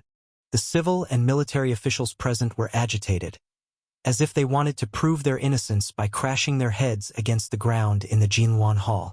When Ziheng's eyes were dark, and he said sinisterly, Eldest princess, water can carry a boat, but it can also overturn it. The noble families are supporters of the royal family. My Qingzhou Cui family, Lianzhou Li family, Lanzhaosong family, Anzhou Gao family, and Fengzhou Lu family, the 5 great families, have served Emperor Tianwu since the founding of the country, never showing any neglect. Our loyalty to the Dili royal family is evident to both sun and moon. What is the intention behind the eldest princess's words? Are you doubting our unwavering loyalty and planning to destroy the bridge after crossing the river with us 5 great families? The entire court fell silent. The 5 great families had always been closely united, and when Ziheng's questioning was practically a threat, openly defying the authority of the royal family. Wei Yushuang's eyes turned cold, her delicate hand clenched into a fist, about to speak, when suddenly Wei Cheng's voice rang out. Enough, stop this argument. I have never doubted the patriotic hearts of all my loyal ministers. Yushuang, you should also restrain yourself and show respect for the officials present. Some words should be considered before speaking. Today's court session is over. Dismissed. Wei Cheng could not allow the dispute between the two to continue. He worried that his daughter might get carried away and smash Wen Ziheng into pieces, an outcome that would be irreparable. Hearing this, Wei Yushuang reluctantly suppressed her anger. She understood the foundations of the 5 great families and realized that she was only newly promoted to Purple Mansion. If she were to turn against the 5 great families, the royal family in its current state would not be able to cope. Consequently, Wei Yushuang became even more eager for power. If she could also achieve a realm of 3 Purple Mansions with the power to suppress everything, she wouldn't have to act so cautiously. The 5 great families, I remember the Cui family's ancestral land is in Qing province. Vice Minister Wen, you'd better hope that the Ghost Ridge Palace will be as reasonable as I am. After giving Wen Ziheng a long look and leaving this remark, Wei Yushuang turned and left. Upon hearing this, Wen Ziheng sneered disdainfully, saying, My Cui family has been through countless ups and downs. Unless Su Jie is truly mad, the Ghost Ridge Palace wouldn't dare move against us. As a member of the 5 great families, Wen Ziheng was confident not believing that the Ghost Ridge Palace would dare to act against the Chui family. The 5 great families, with their 1,000-year heritage, have survived numerous dynastic changes. This is merely another period of turmoil, and when a new dynasty rises, they only need to continue their support. Why would they fear a demon sect? Back then, even Emperor Tianwu, who reached the Cave Void Realm and dominated his era, ultimately could not move against the 5 great families. How dare Su Jie risk the wrath of the world and act against the Chui family, one of the 5 great families? This is completely different from acting against other noble families. Qing Province, Yantai Dock. An enormous dock fortress stands here. While called a dock fortress, it can easily be seen as a small city. The square city walls tower into the clouds, with corner towers arranged all around, housing layer upon layer of buildings inside. The city walls are built of dragon bone gold stone, engraved with cloud pattern phoenix carvings on the outer layer, shrouded in mist, seemingly concealed in this place. The 4 corner towers respectively serve as formation array eyes, representing the wind array, fire array, thunder array, and illusion array, combining multiple layers of formations into one. If one attempts to intrude without permission, they might not even be able to break through the first-level illusion array, becoming trapped here and falling victim to other killing arrays, meeting a corpseless end. This is the ancestral land of one of the 5 great families, the Chui family, at Yantai Dock Fortress. With thousands of years of development, the Chui family has long made this place impregnable, with tens of thousands of clan members living here, forming a nearly self-sustaining small city. Everyone, rest assured to recuperate here.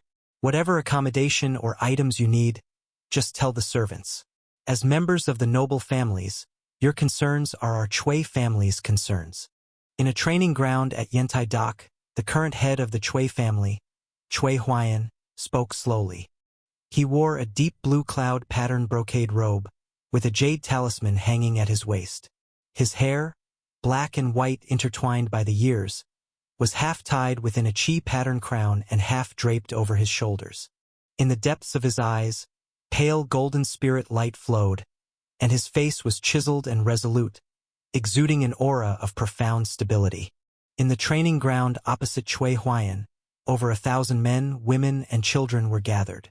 Many of their faces still bore signs of panic and fear, their bodies dusty and travel-worn, as if they had just experienced a great escape. Unlike ordinary refugee peasants, although they appeared quite disheveled now, their clothes were made of silk and brocade, and they wore gold and silver on their bodies, exuding an air of nobility. They all shared a common identity, hailing from the noble families and powerful clans of Qingzhou, Qing Province, and Chongzhou. Due to resisting Ghost Ridge Palace's tax reform, their families were ransacked by Ghost Ridge Palace.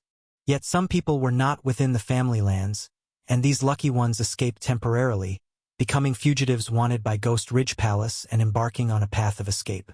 Since the 3 states are under the jurisdiction of Ghost Ridge Palace, escaping beyond the 3 states is fraught with difficulties. Most of them chose to flee to the Chui family, one of the 5 great families, seeking sanctuary to survive under Ghost Ridge Palace's pursuit. Some of these refugee noble family children were related to the Chui family by marriage, some had business dealings with the Chui family, and even those small families with no connection to the Chui family were accepted unconditionally. Mr. Chui, you must help us. That Ghost Ridge Palace is simply inhuman. They are nothing but butchers, executioners, and bandits. A noblewoman dressed in a fox-white fur coat knelt on the ground, holding a small, cute rainbow lion cat spirit beast in her arms, her eyes red from crying. Our Zhang family has always treated the people well, even living frugally ourselves, never short-changing the servants. Yet we were still plundered by the thugs from Ghost Ridge Palace. Mr. Chui, I beg you to stand up for us. Her tears ruined her makeup, making her look pitiful and endearing, and even the rainbow lion cat in her arms seemed moved, letting out a whimpering sound. Such a rainbow lion cat, which could serve as a spirit pet, had a price of tens of thousands of spirit stones. To raise it so well-groomed and shiny would require at least dozens of spirit stones daily for its upkeep. One could only wonder where the noblewoman's claimed frugality came into play. The noblewoman was not the only one speaking up. These people seemed to have grievances pent up inside, wailing and crying out loudly. When Ghost Ridge Palace took control of Qingzhou, I already knew trouble was coming. Those demon cultivators simply can't change their nature. They only exploit us businessmen.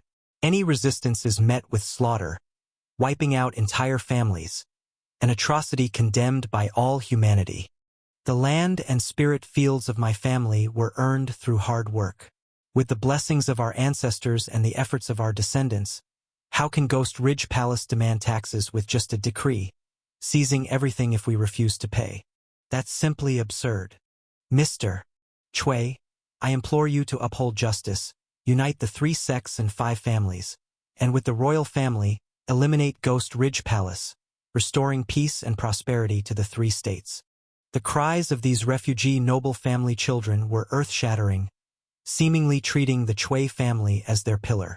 Having suffered injustice, they hoped for the Cui family to stand up for them. Cui Huayan nodded, his voice loud and strong.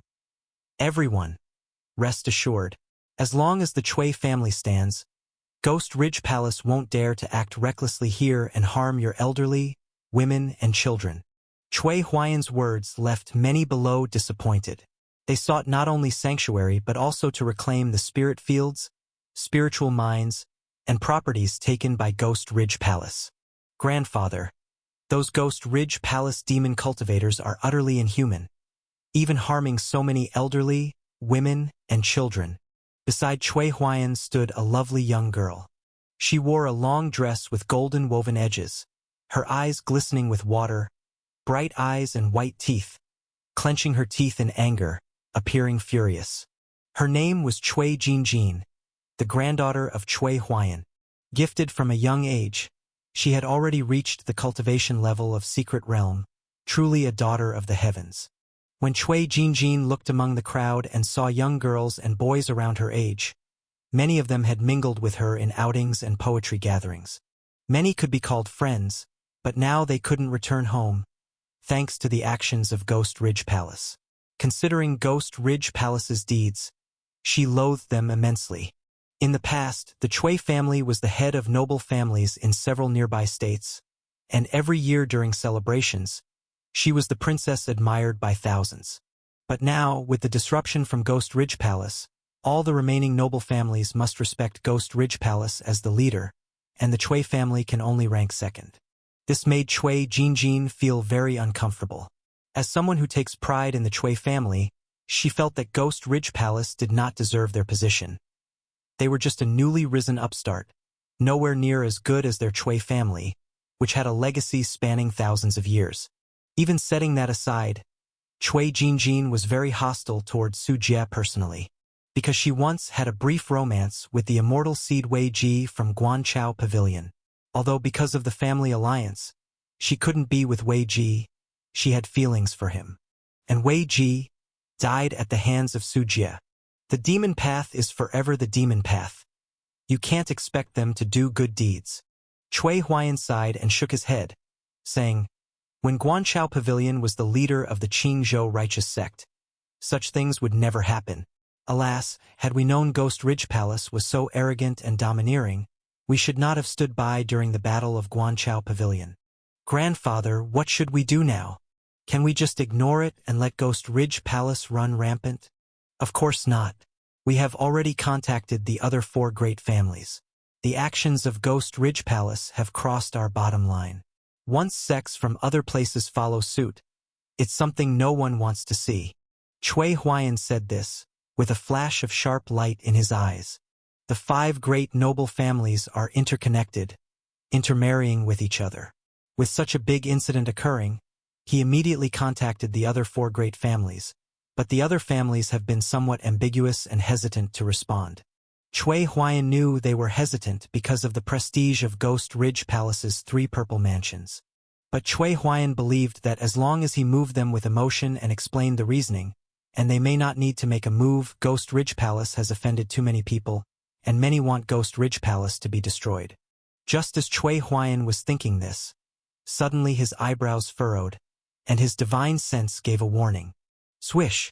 Cui Huayan suddenly looked up, his entire body bursting forth with an extremely strong aura, the hem of his robe moving automatically without wind, flapping like a banner.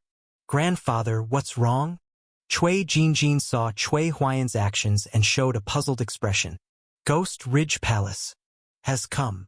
Cui Huayan frowned deeply, his gaze like a sharp blade piercing into the sky dome, his facial features growing increasingly cold and hard. "What Ghost Ridge Palace has come to kill? We've all fled here, and yet Ghost Ridge Palace's mob still wants to annihilate us, aren't they afraid of the Cui family?" "Gui, Mr. Cui, you have to protect us." In the training ground, the fleeing noble family's children were instantly in an uproar, their eyes filled with fear. The words Ghost Ridge Palace have etched fear deeply into their bones. Cui Jinjin clenched her delicate fists, shouting crisply, "Ghost Ridge Palace dares to come to our Cui family. What do they want to do? Do they want to demand people from us?" Cui Jinjin's expression was very unhappy. Ghost Ridge Palace dared to demand people from the Cui family who were under their protection, as if the Cui family didn't care about their own reputation. "Jinjin, go notify the clan members to prepare." Cui Huayan spoke, apparently also a bit surprised by the arrival of Ghost Ridge Palace. "Okay, I'll go now."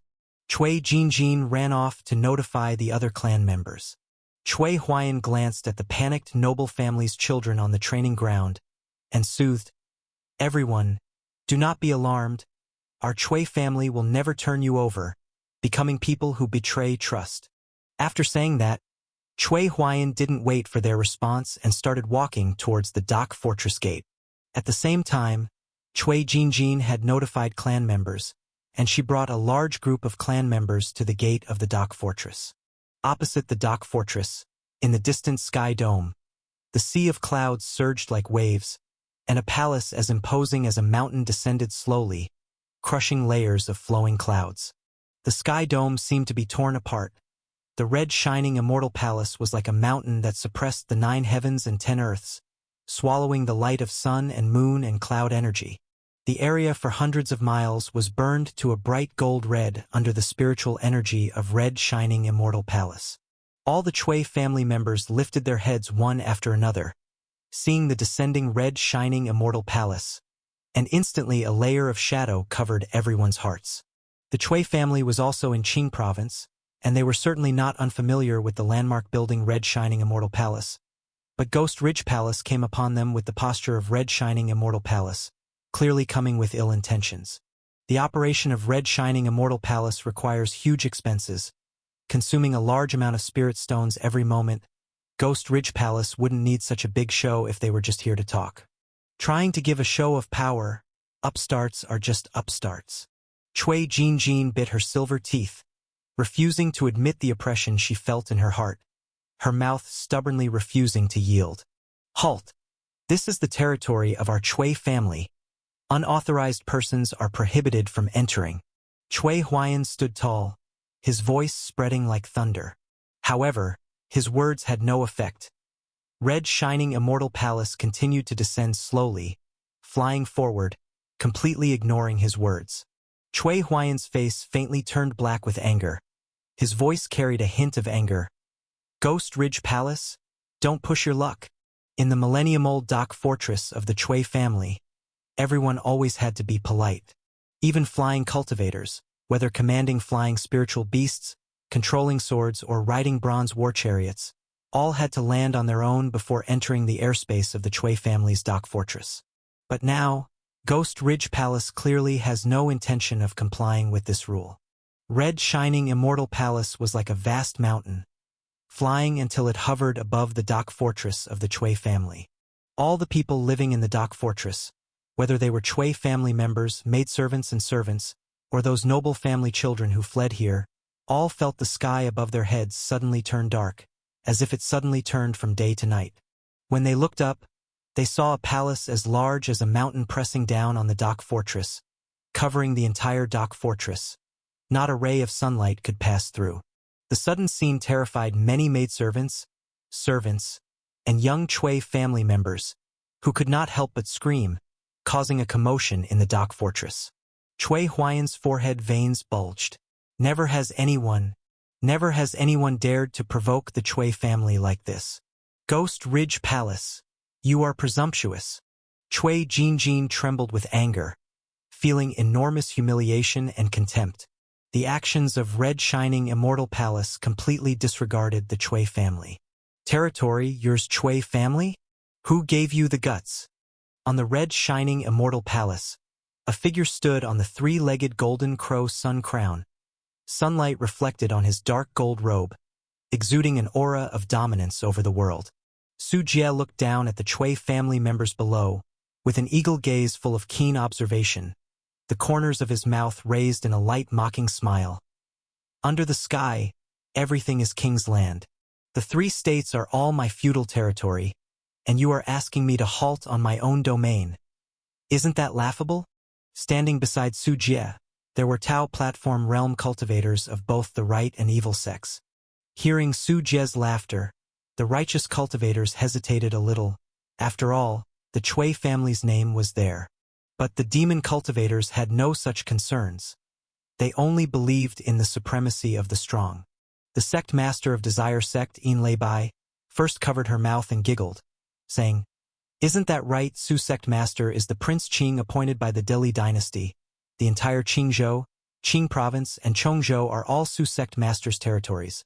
What does the Chui family count for? Daring to bark here, truly making a spectacle of themselves. Chui family? It sounds like something ill-fated. Never even heard of the name. I only know Ghost Ridge Palace is the rightful name. A bunch of old antiques strictly adhering to etiquette. They should have long been boxed up and buried." The arrogance of the demon cultivators was not false. With Su Jie backing them, they cursed without any politeness. This round of sarcastic remarks caused the Chui family members to be filled with rage. Their 7 orifices emitted smoke. Anger filled their hearts, and many stared angrily at Su Jie, their bodies trembling violently with anger. "Su sect master, we have no grudges between us. Why humiliate my Chui family like this?" Chui Huayan took several deep breaths, forcibly suppressing the rage in his heart. If possible, he didn't want to have a conflict with the Ghost Ridge Palace. With only their Chui family facing the 3 purple mansion cultivators of Ghost Ridge Palace, the chances of victory were slim. "So you are the head of the Chui family. I see your family is steeped in sin and unaware, yet you dare to shelter the enemies wanted by our Ghost Ridge Palace." Su Jie carried his hands behind his back, stepping through the air, step by step approaching Chui Huayan and the others. As Su Jie approached, a wave of spirit pressure swept over like a mountain and sea, causing many of the Chui family members' faces to change slightly, hearts pounding like drums. Yet due to the face of the Chui family, they ultimately did not retreat into the mountain protection array to speak with Su Jie, as that would make them seem cowardly. "Su sect master, allow a way out. Those are just some old, weak women and children. They pose no threat to Ghost Ridge Palace.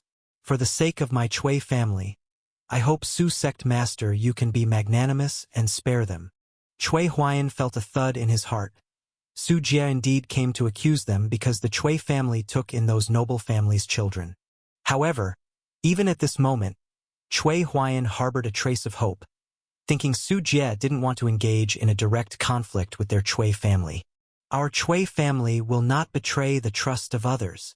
Chui Jinjin puffed her cheeks, feeling extremely dissatisfied with Su Jie's unreasonable demands. "Tsk. The face of your Chui family means nothing to me here." Su Jie sneered twice, glanced around, and nonchalantly threw out a contract.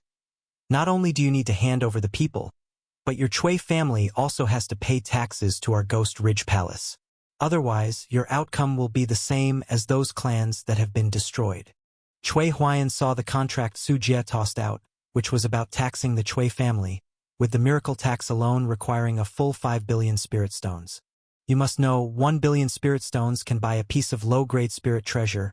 5 billion is equivalent to the value of a mid-grade spiritual treasure. Even for the Chui family, it's an enormous sum. Not to mention the other taxes on the contract. Given the extensive wealth of the Chui family, with this escalating taxation, they have to pay the maximum possible tax. These contracts seem to have been calculated in detail about the Chui family's approximate assets.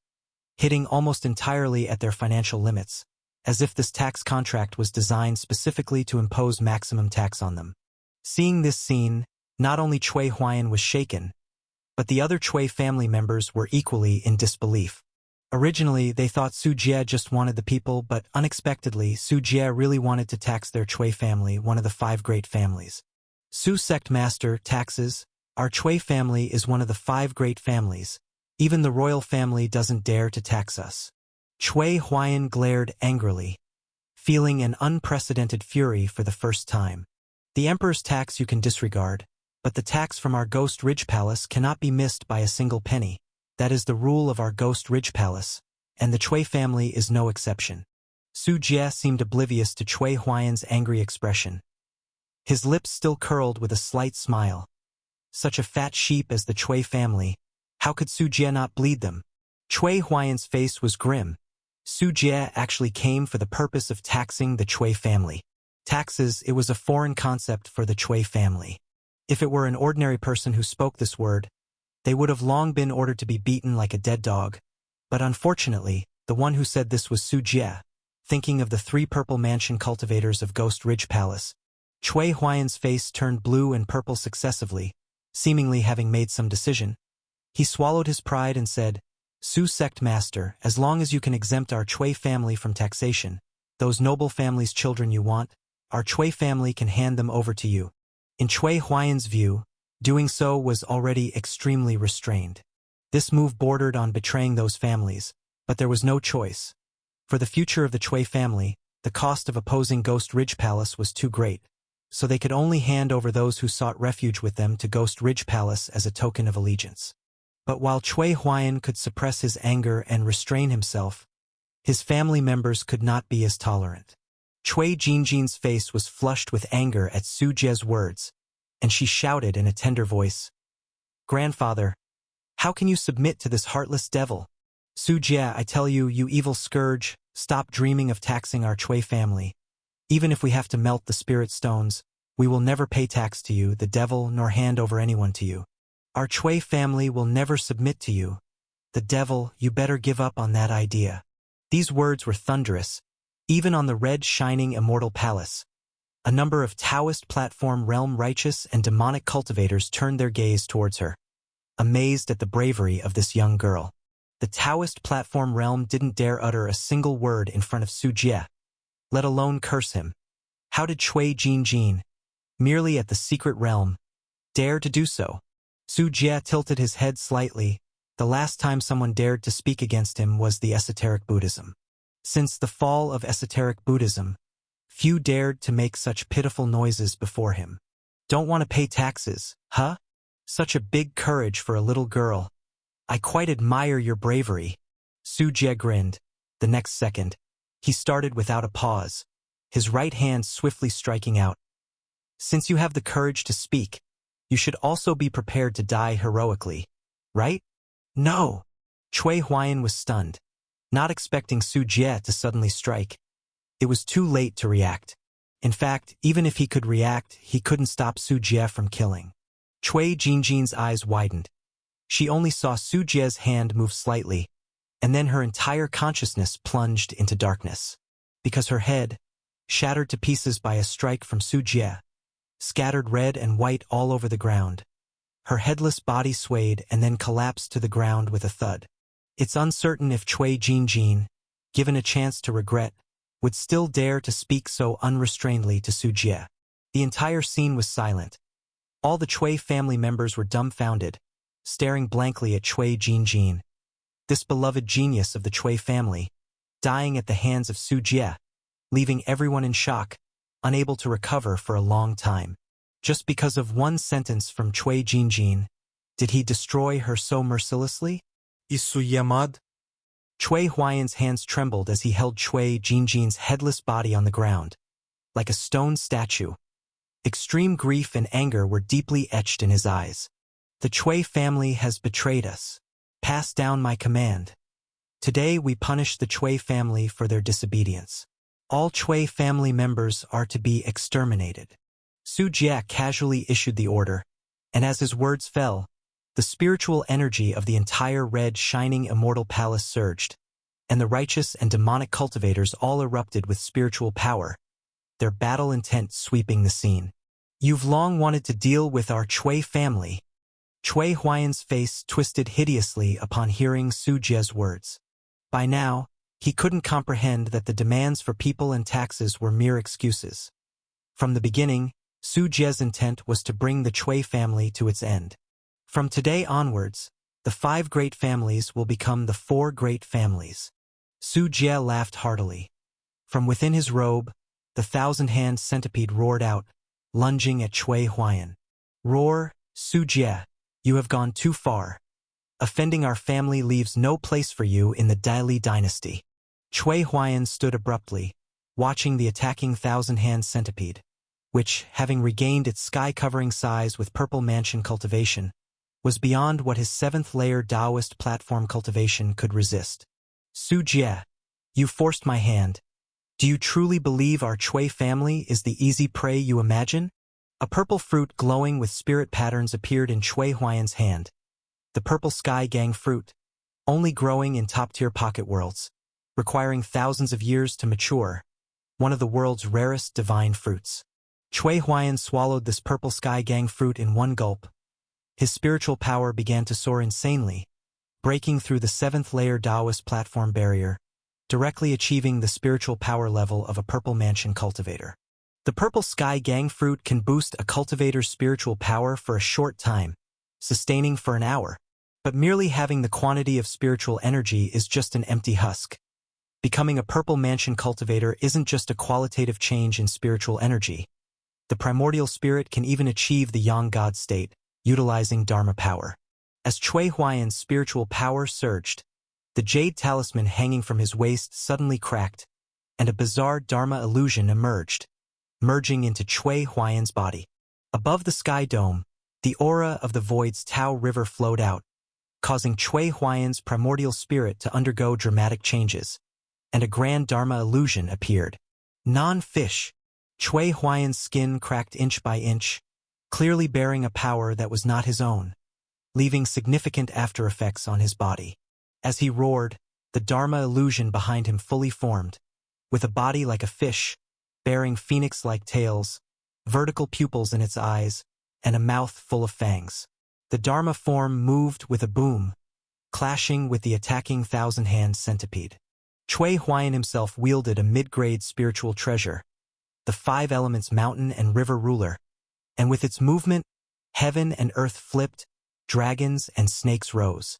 In the current 5 great families, only 3 families still have living purple mansion cultivators, and the Chui family, unfortunately, is not among them. However, with legacies spanning thousands of years, even without a living purple mansion, the Chui family still possesses the strength to contend with purple mansion cultivators. Su Jie, witnessing all this, was not surprised. The 5 great families, without having some trump cards, could not have achieved such renown. Su Jie, if you retreat now, we can still coexist peacefully. While controlling the non-fish Dharma and entangling with the 1,000-hand centipede, utilizing the power of the 5 elements mountain and river ruler, Chui Huayan shouted loudly towards Su Jie. You can't even withstand Shao Qin, yet you dare to boast. Su Jie was unfazed, as the 1,000-hand centipede attacked more fiercely. With a body 3,000 meters long, each strike caused mountains to tremble, the ground to crack into abyssal chasms, gradually suppressing the non-fish Dharma form. At this moment, Chui Huayan's combat power could more or less match against ordinary early-stage purple mansion cultivators, but against the calamity-like presence of the 1,000-hand centipede, it was insufficient. Even stalling could be the death of Chui Huayan. The immense size of the 1,000-hand centipede made it difficult for Chui Huayan to truly shake it. After an hour, Chui Huayan would revert to his original form, and by then, wouldn't he be easily crushed by the 1,000-hand centipede? Judging by the rampant aggressiveness of the 1,000-hand centipede, Chui Huayan likely wouldn't last before an hour was up. Not only did the 1,000-hand centipede accelerate its attack, but atop the red shining immortal palace, the main attack array lit up with spirit light. The 3-legged golden crow gathered divine fire, spitting out a scarlet beam that pierced straight down. Buzz buzz! The Chui family's Yantai Dak fortress was supported by a fourfold formation of wind, fire, thunder, and illusion. However, under the continuous bombardment of the red shining immortal palace, it had become shaky and unstable. The Chui family's mountain protection array was not as strong as the fetus treasure realm of esoteric Buddhism, and without the holy Bodhi tree's support, the red shining immortal palace was able to break through it. Although using a nuclear bomb would be more convenient, it would also lead to significant losses for the Chui family. The Chui family, with its millennia-long legacy, had constructed Yantai Dak fortress with spiritual materials, making it valuable. Su Jie wanted to take over the entire Chui family intact and obtain all of its wealth in full, so indiscriminate bombing with nuclear bombs was not an option. Su Jie urgently needed money to create heavenly Tao-level wonders, and any waste had to be curtailed. Husband, there's a formidable fellow underground in the fortress. Xiao Qian was fiercely battling, while Han Ruyan floated over to Su Jie's side, commenting as she looked at Yantai Dak fortress. A living purple mansion cultivator? Su Jie casually asked while watching the battle between the thousand-hand centipede and Chui Huayan. Han Ruyan pondered a moment, then said, "Not alive, but not exactly dead either, probably similar to a zombie." Su Jie raised his eyebrows in surprise and said, "Oh, it seems the Chui family has quite a few cards up its sleeve." At this moment, under the multiple rounds of bombardment from the red shining immortal palace, the array of Yantai Dak fortress had already cracked and could no longer withstand the assault. Inside the Dak fortress, the disciples of the Chui family looked ashen. Their strength was no match for the combined right and evil cultivators of the Ghost Ridge Palace, let alone with Su Jie present to oversee the battle. "Ancestor, the Chui family is in danger. Please return to the world quickly." In the shrine of Yantai Dak fortress, more than a dozen elders of the Chui family knelt on the ground, their foreheads bleeding from kowtowing as they shouted and activated a certain formation. In the depths beneath the shrine, a layer of scarlet blood mist began to rise at an unknown time, mixed with a foul corpse aura that infiltrated everyone's nostrils. Boom! In the next moment, the shrine collapsed with a roar. The malevolent aura rolled like a storm, and a bottomless pit appeared where the shrine used to be, exuding an unfathomable depth. Accompanied by the sound of footsteps, amidst the lingering dust, a shadowy figure emerged slowly. He was covered in bluish-black long hair, with dark red veins snaking beneath pale skin, 10 nails glistening with a bronze sheen, and ghostly green pupils set below his brow bone. As this figure walked out, the sinister rotting aura spread with each step, withered spiritual plants and treasure trees wherever he passed, and the ground cracked with holes, spewing endless black smoke. Blood like lava surged, forming arcs in mid-air, resembling a demon bearing its vicious fangs. Has the time for the great contest arrived again? Where is the person of heavenly destiny? The figure spoke slowly. His dark python-patterned robe couldn't hide his hairy zombie-like body. When he turned his neck to survey his surroundings, his eyes reflected a bizarre prismatic light that sent shivers down the spine. "Ancestor, it's the incompetence of your descendants. Foreign enemies have invaded the Chui family, placing us in danger of annihilation. Please, Ancestor, return to save your descendants." The Chui family elders were overjoyed beyond measure, ecstatic to see the man emerge, because this person was their ancestor Chui Lin, who lived more than 5,000 years ago and had a purple mansion late-stage cultivation in his lifetime. Of course, their ancestor Chui Lin had not died but had chosen to survive as a zombie when his end was near. In the Tianyuan world, even purple mansion cultivators who had achieved the Yang God, despite relying on various divine medicines and spiritual pills for longevity, ultimately faced death unless they could one day break through to the cave void realm. Chui Lin, seeing no hope for his cave void breakthrough and with his lifespan not yet exhausted, used a life tomb secret technique reserved for late-stage purple mansion cultivators, entombing himself alive beneath the family shrine. He also turned the heavenly palace of his upper elixir sea of consciousness into his graveyard, merging completely with this burial ground, treating himself as a zombie for refinement. But the cost was, Chui Lin became something neither human nor ghost, Not exactly a living person, nor a zombie, since zombies emerge only after a person dies, whereas he buried himself alive in a living tomb. Most of the time, he remained in slumber, with the days he could wake and move being extremely brief, and each awakening greatly consumed his life force. Apart from that, he also needed to wake once every several hundred to 1,000 years, to devour the fortune power of heavenly destiny people. Such a living zombie merely survived by stealing celestial secrets, unable to continue living without the heavenly Tao fortune of heavenly destiny people.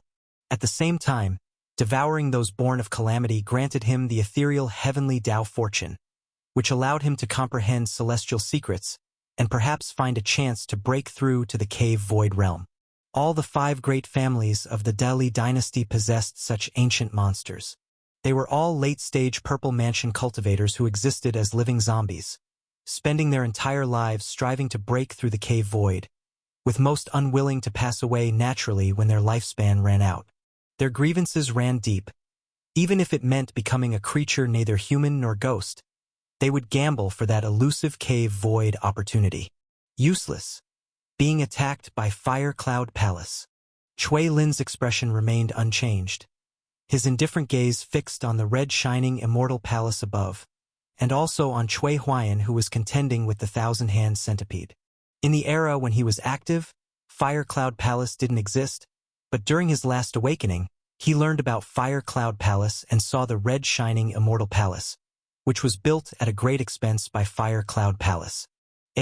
Ancestor, it's not Fire Cloud Palace, it's Ghost Ridge Palace.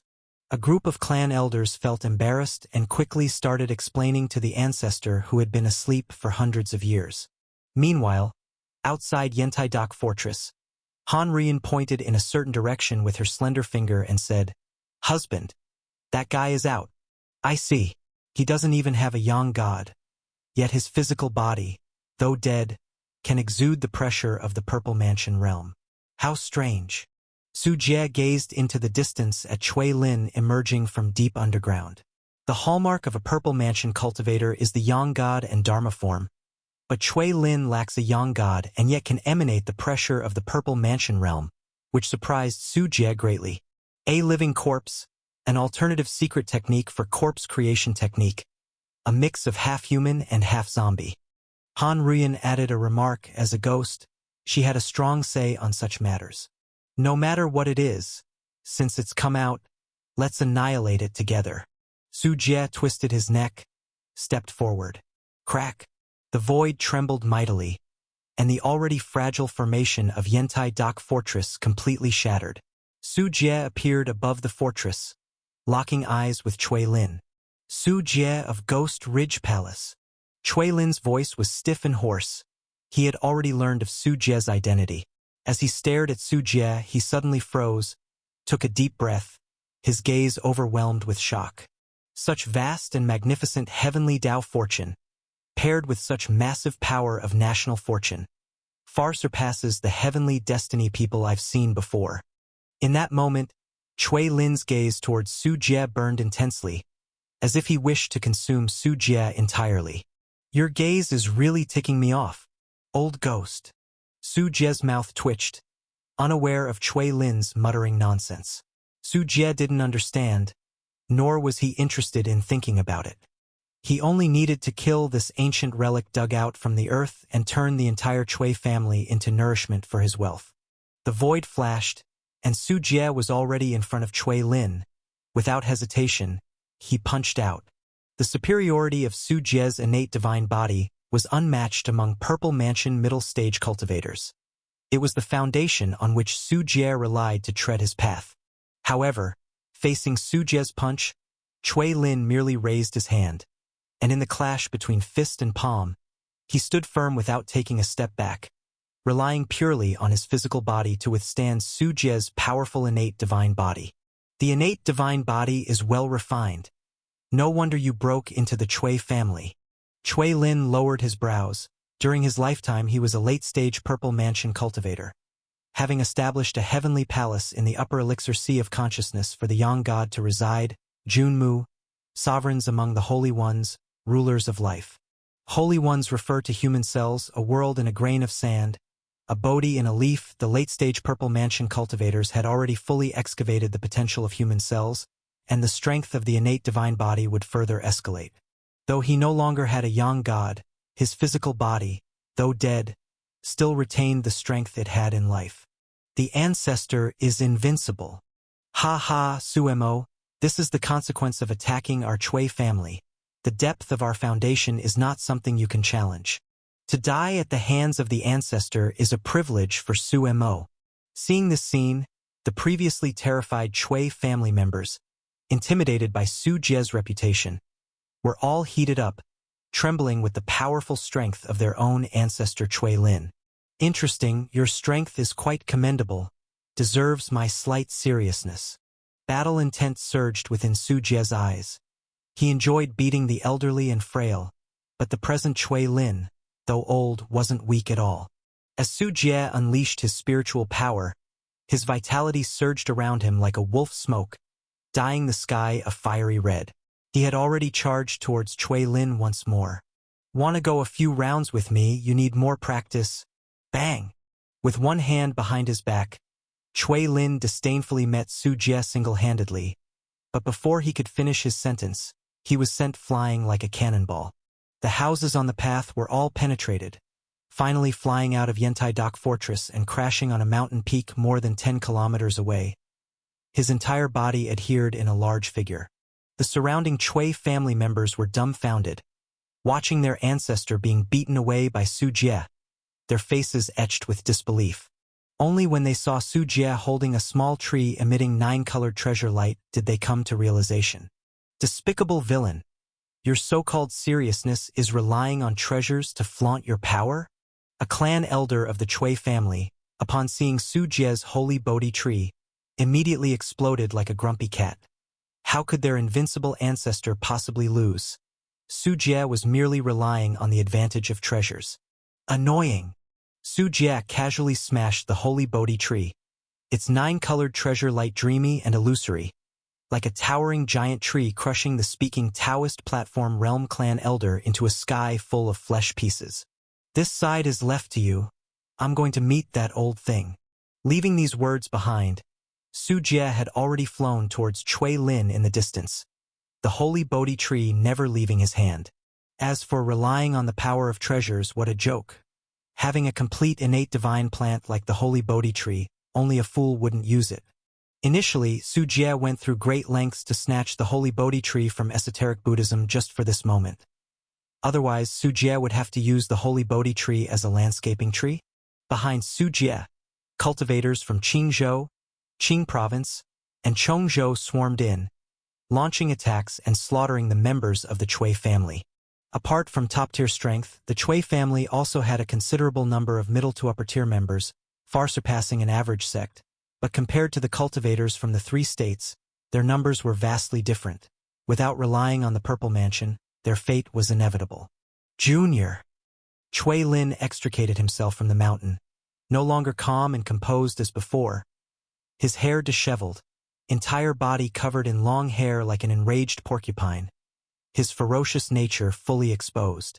For Chui Lin, he had cultivated the Purple Mansion Celestial Palace and dominated during the Dili dynasty's prime, during which Su Jie was just a shadow, a complete junior in comparison. Yet despite being much older than Su Jie, he was humiliatingly struck, losing face in front of the Chui family's descendants, with his heart ablaze in anger. "I am not someone you can shout at indiscriminately." A cold voice came from high above. Su Jie had already flown over, clutching the holy Bodhi tree in his right hand, smashing down hard. The holy Bodhi tree's 9-colored treasure light rotated, descending with immense force. Chui Lin crossed his arms, his body covered in intertwining long hair, seemingly like tens of thousands of dragon tendons, possessing strong rigidity and toughness, attempting to slaughter Su Jie in sync. Holy Bodhi tree, banish demons, suppress evil, break for me.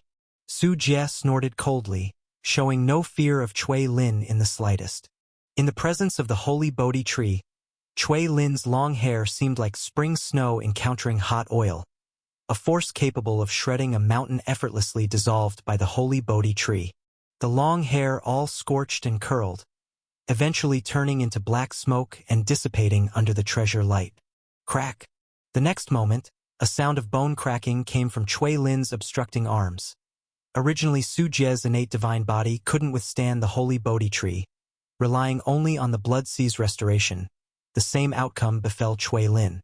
Chui Lin's expression became extremely unsightly, shocked and furious, staring intensely at the holy Bodhi tree in Su Jie's hand. How is this possible? Chui Lin was shocked, finally realizing the mystery of the holy Bodhi tree in Su Jie's hand. Although he lacked the Yang God, his physical strength was formidable. Unless a top-grade spirit treasure, ordinary middle-grade spiritual treasures hardly harmed him. Yet before the holy Bodhi tree, his physical strength was greatly restrained, unable to exert true power. Cackling. This is the demon path's nemesis, the holy Bodhi tree. Old ghost.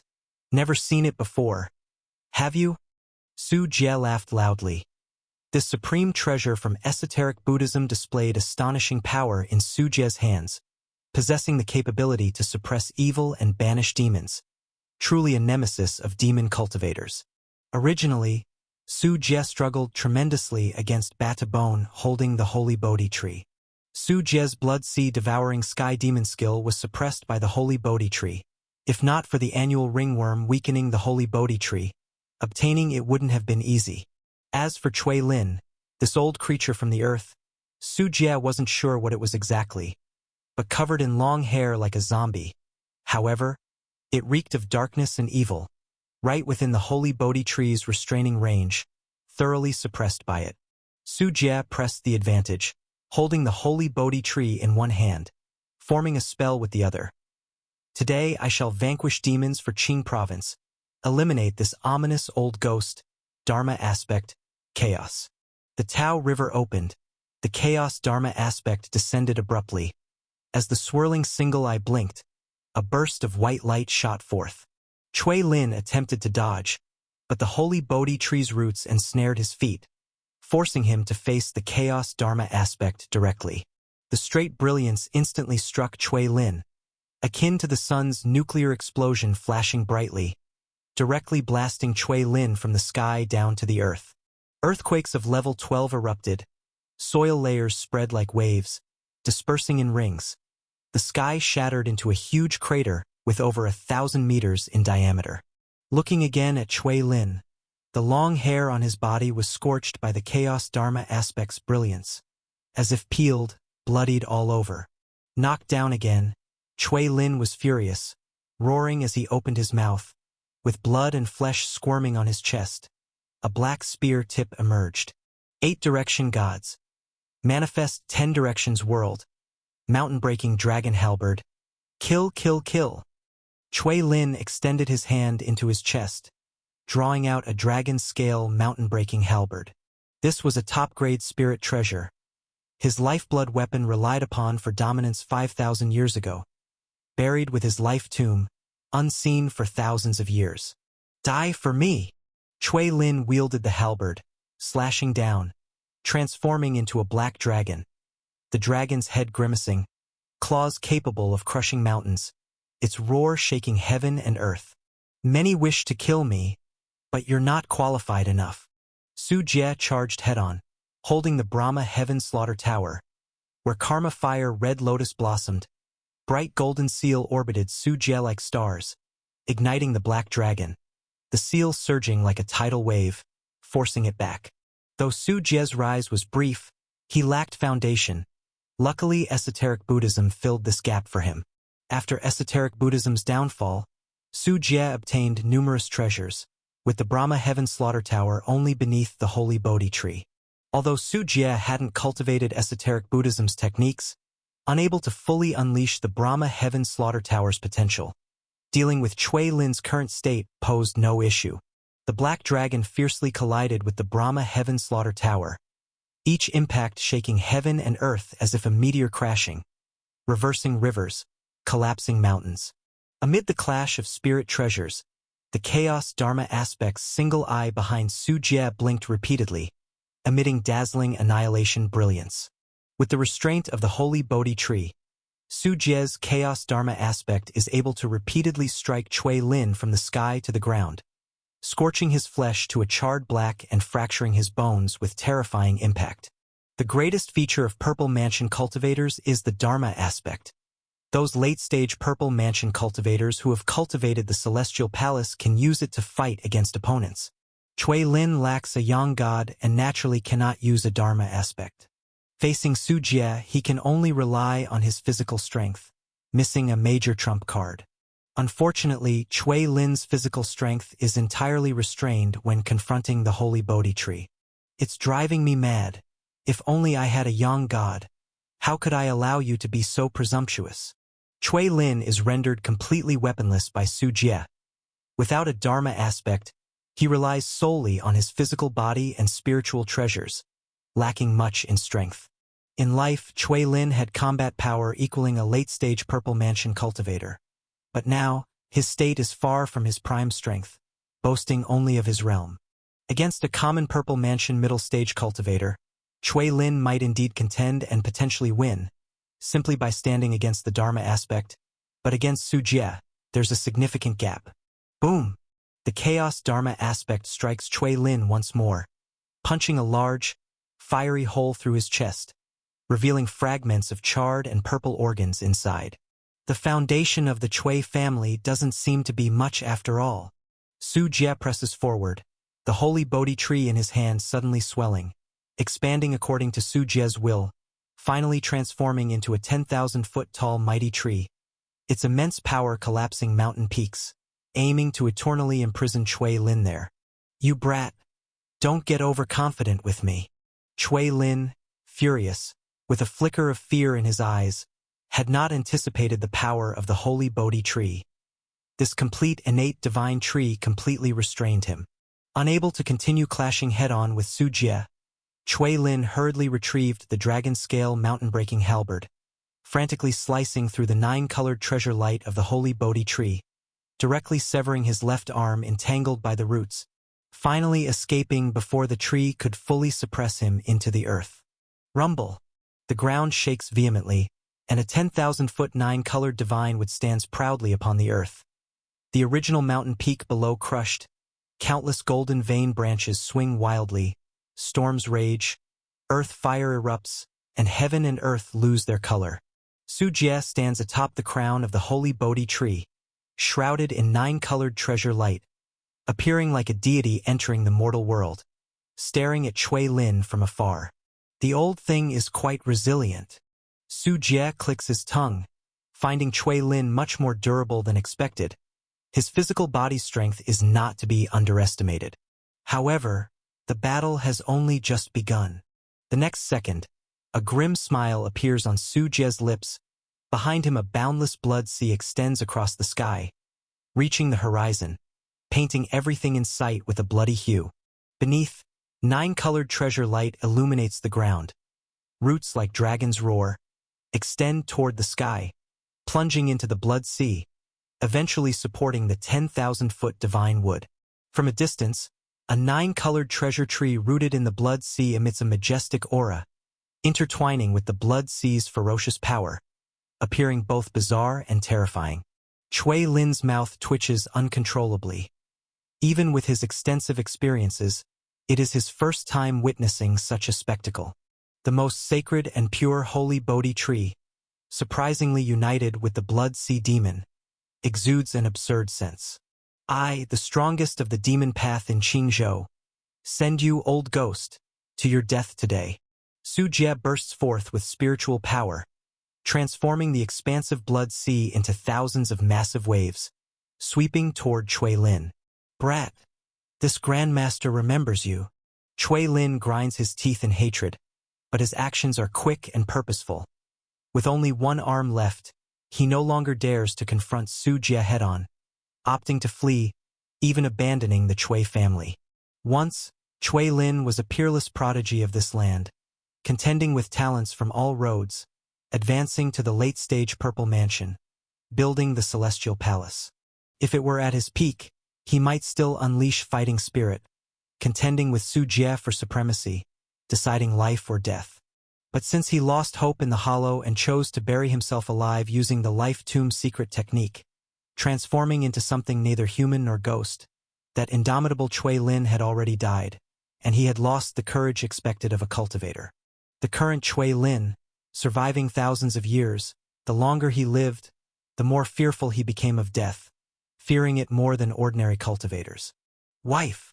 Seeing Chui Lin flee, Su Jie was unsurprised. An ancient relic unearthed from the ground. Who knows how long he's lived? If he dared to fight to the death, why would he bury himself in the dirt in such an undignified manner? People aren't seeds. They can't take root in the ground, sprout and rejuvenate. Su Jie's call had just left his lips when, ahead of Chui Lin's escape path, a 10,000-soul banner unfurled a canopy in the void. Netherworld Divine Evil Formation.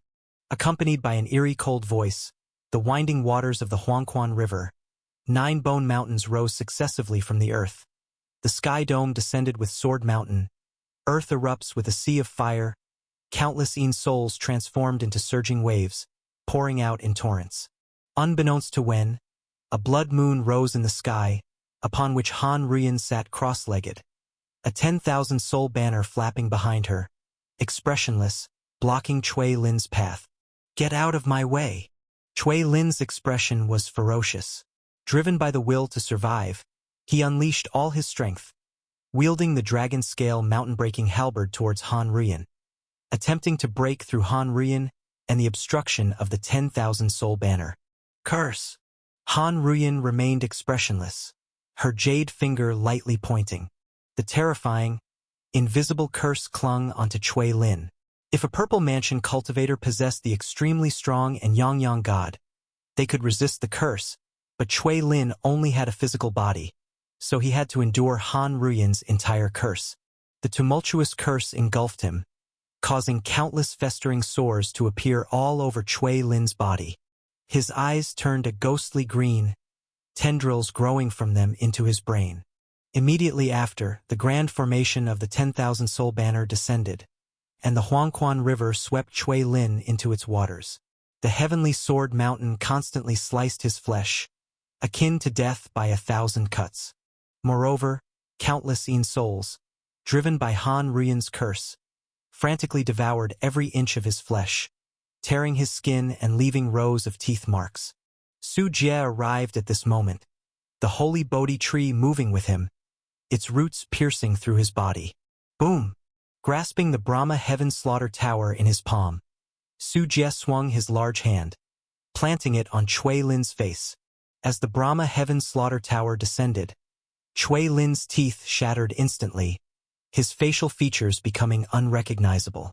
When Chui Lin tried to retreat, Han Ruyan grasped with her delicate hand, compressing the myriad of Yin souls into a white-bone soul sword, severing Chui Lin in half at the waist. Then Su Jie held up the holy Bodhi tree, directly subduing Chui Lin, rendering him immobile. Finish and call it a day. Su Jie clapped his hands, his expression calm. Han Ruyan landed beside Su Jie, looking at Chui Lin, who was still struggling futilely under the suppression of the holy Bodhi tree, and said, "It's a pity there's no Yang god. Taking him into the 10,000-soul banner won't strengthen it much." Su Jie. "No, Su Sect Master, our Chui family can serve you." Upon hearing Han Ruyan's words, Chui Lin's eyes were filled with the fear of death and a longing for life. He begged Su Jie loudly, no longer daring to address him as a junior, but instead using the title of Su Sect Master. A dead aristocratic family is a good aristocratic family.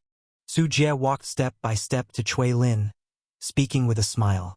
Chui Lin's eyes widened, sensing the murderous intent surging from Su Jie, and said unwillingly, "I found a heavenly destiny person for the heavenly derivation Holy Land.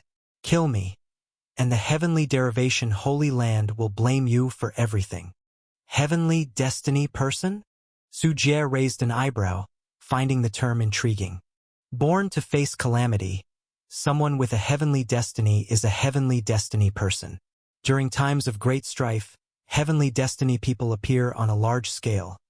It's also the key to breaking through to the cave void realm. Su Jie, you are also a heavenly destiny person of this generation. If you want to know the secrets of the cave void realm, as long as you let me go, I will tell you everything. Chui Lin thought he saw a chance at survival, his eyes lighting up. As long as he found an opportunity with his knowledge, he could surely escape Su Jie's control, perhaps even achieving a turnaround. However, just as Chui Lin finished speaking, Su Jie suddenly slammed the holy Bodhi tree down, smashing his head into pulp. Without a Yang God, Chui Lin was directly killed by Su Jie, having no chance for his Yang God to leave the body. Glug glug.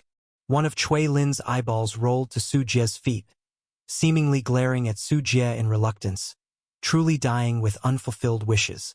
He hadn't expected Su Jie to be so decisive in killing. Thus, a generation of Chui family ancestors fell at Su Jie's hands. Haha! Still trying to entice me? My curiosity isn't that strong. You can rest in peace now. Su Jie leisurely withdrew the holy Bodhi tree, casually picking up the dragon-scale mountain-breaking halberd, saying this to Chui Lin's corpse on the ground. What heavenly derivation, holy land! What heavenly destiny, person! Although Su Jie was curious, he knew all too well that villains die of talking too much. Keeping someone like Chui Lin, a Purple Mansion strongman, alive could lead to unknown trouble. Killing him outright saved a lot of hassle. Meanwhile, on another battlefield, Chui Huayan lay on the ground, his body covered in severe lacerations, his limbs twisted into a pretzel shape, barely clinging to life. His former mid-grade spiritual treasure, the Five Elements mountain and river ruler, had already fallen into the mouth of the thousand-hand centipede. Cough, cough. Just wait until the ancestor comes. You insect will be buried with me. Chui Huayan coughed up a mouthful of blood. His face twisted, having been thoroughly beaten by the thousand-hand centipede, placing all his hopes on Chui Lin. As long as his family's invincible ancestor dealt with Su Jie, the upper grade 9 refinement goo insect before him could be easily destroyed. Just as Chui Huayan thought this, a figure descended from the sky, accompanied by laughter. Chui family master, can't hold on any longer? Your Chui family really can't take a beating. Su Jie landed in front of the thousand-hand centipede, looking down at Chui Huayan's sorry state, and couldn't help but chuckle, clearly understanding that Chui Huayan, forcibly boosting his combat power, had been tormented by the thousand-hand centipede. Why is it you? My family ancestor. Chui Huayan saw Su Jie and suddenly thought of a possibility, one he did not wish to admit. Oh, your ancestor was just sent away by me. You're next in line. Su Jie casually spoke while stroking the thousand-hand centipede, which had shrunk in size. Chui Huayan's pupils dilated, his dying body trembling violently, unable to believe that his ancestor would be defeated by Su Jie. Not only will you die, but the entire Chui family will be annihilated. That's the consequence of opposing our Ghost Ridge Palace. Su Jie wasted no more words, stepping forward, and Chui Huayan was crushed into pulp beneath his foot, dying without a trace. Raising his head, Su Jie looked at the distant Yantai Dak fortress of the Chui family, filled with screams and fleeing figures, being slaughtered by the righteous and demonic cultivators. The area was already shrouded in layers of bloodlust, and a smile appeared on his face. I wonder how much wealth the Chui family will contribute this time. 1,000-year-old aristocratic family. Don't disappoint me. Ghost Ridge Palace invades the Chui family territory in Qingzhou, massacring tens of thousands of Chui family members. The renowned 5 great families. The Chui family, annihilated by the hands of Ghost Ridge Palace. The Chui family ancestor emerges, unable to withstand the overwhelming demonic power of the blood demon ancestor, perishing upon emergence. Several days later, inside Dali City, numerous residence reports were being disseminated. Residence reports had been appearing in Delhi City for many years, mostly set up by some merchants, specializing in collecting news from various places, printing them for sale, claiming to offer a glimpse of worldly affairs on a single sheet. But never had there been a day when the sales of residence reports reached such heights, with copies being sold out in rapid succession. It was solely because the news of the complete slaughter of the entire Chui family, one of the 5 great families, by Ghost Ridge Palace, was too shocking to comprehend. As soon as this news spread, it immediately shook the world, be it the major sects or the aristocratic families, whether it was loose cultivators or the royal family, all were astounded by this earth-shattering news that spread across the land. The 5 great families had endured for millennia, sharing mutual interests with the dynasty, surviving the transitions of multiple dynasties. Yet now they were destroyed by Ghost Ridge Palace. Inside the Delhi Palace, a court meeting was specially convened for this incident. This time, as soon as the court meeting began, the civil and military officials frequently glanced at Assistant Minister of Rights, Wen Ziheng. Some secretly rejoiced over the downfall of the Cui family, while others felt a sense of shared fate and sorrow. But Wen Ziheng appeared completely dispirited, devoid of any spirit, as if he had aged 10 years overnight.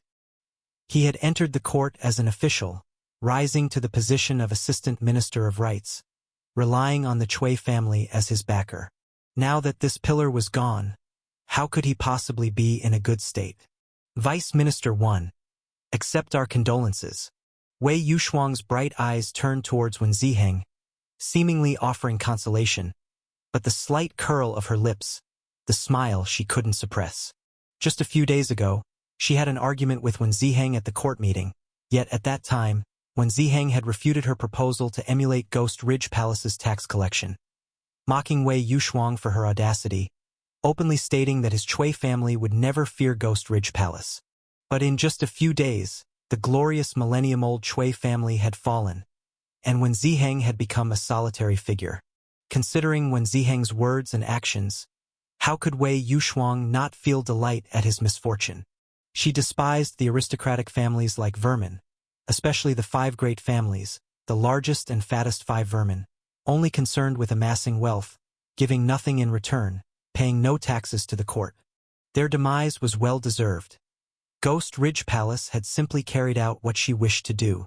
Wen Ziheng's lips trembled, unable to say a word for a long time, long past his once high-spirited demeanor. He never expected that the words ultimately spoken by Wei Yushuang would become a prophecy. Feeling the gaze of the surrounding civil and military officials, Wen Ziheng only sensed that they were all mocking him.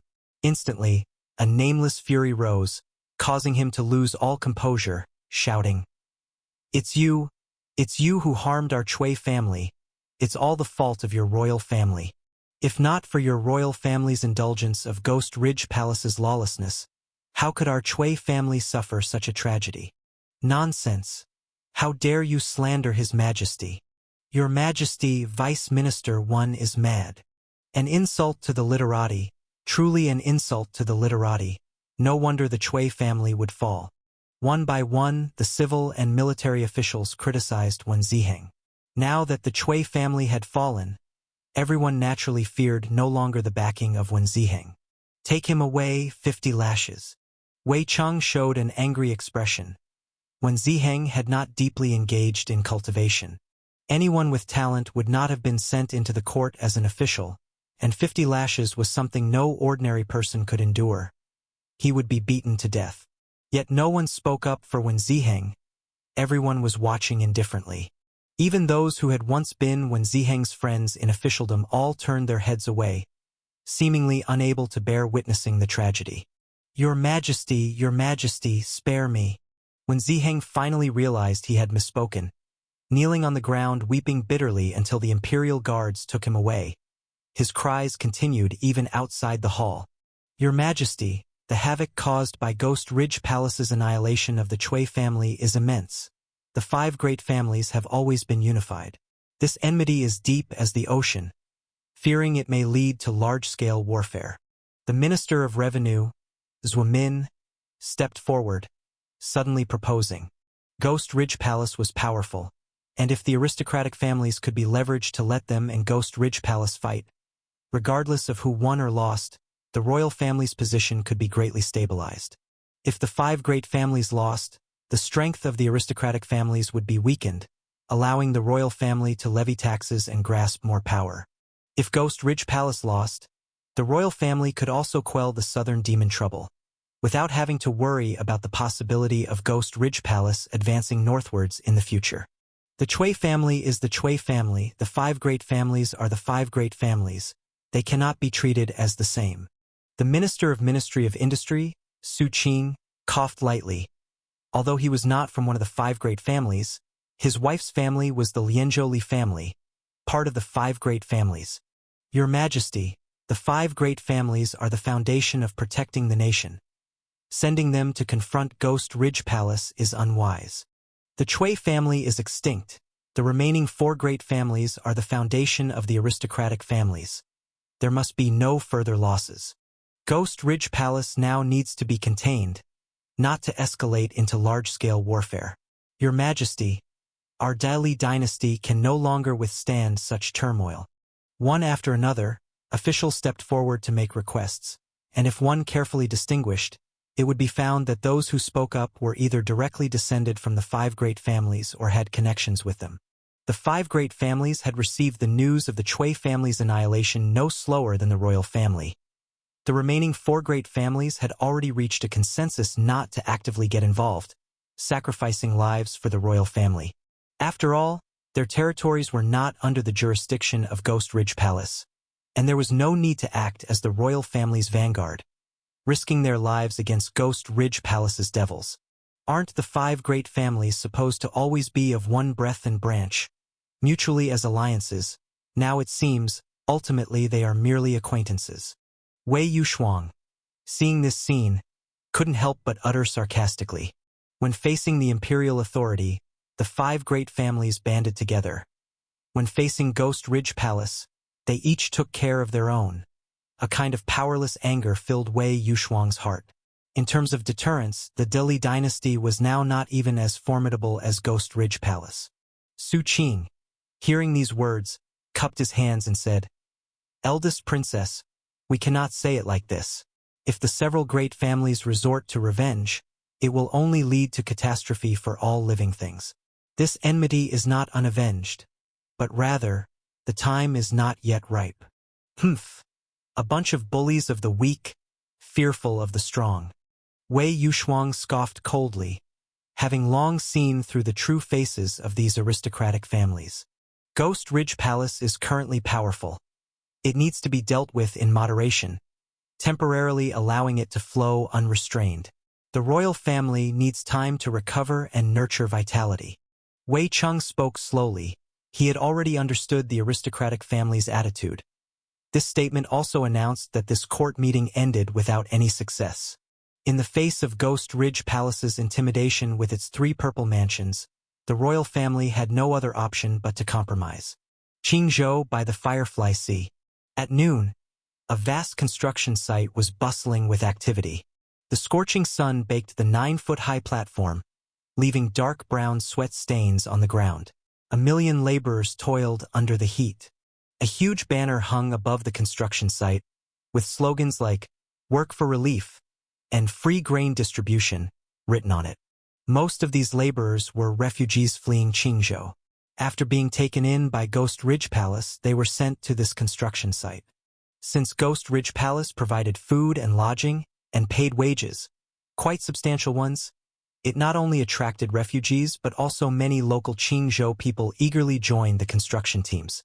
However, though there were many laborers, they could only perform the simplest tasks on the outskirts of the construction site.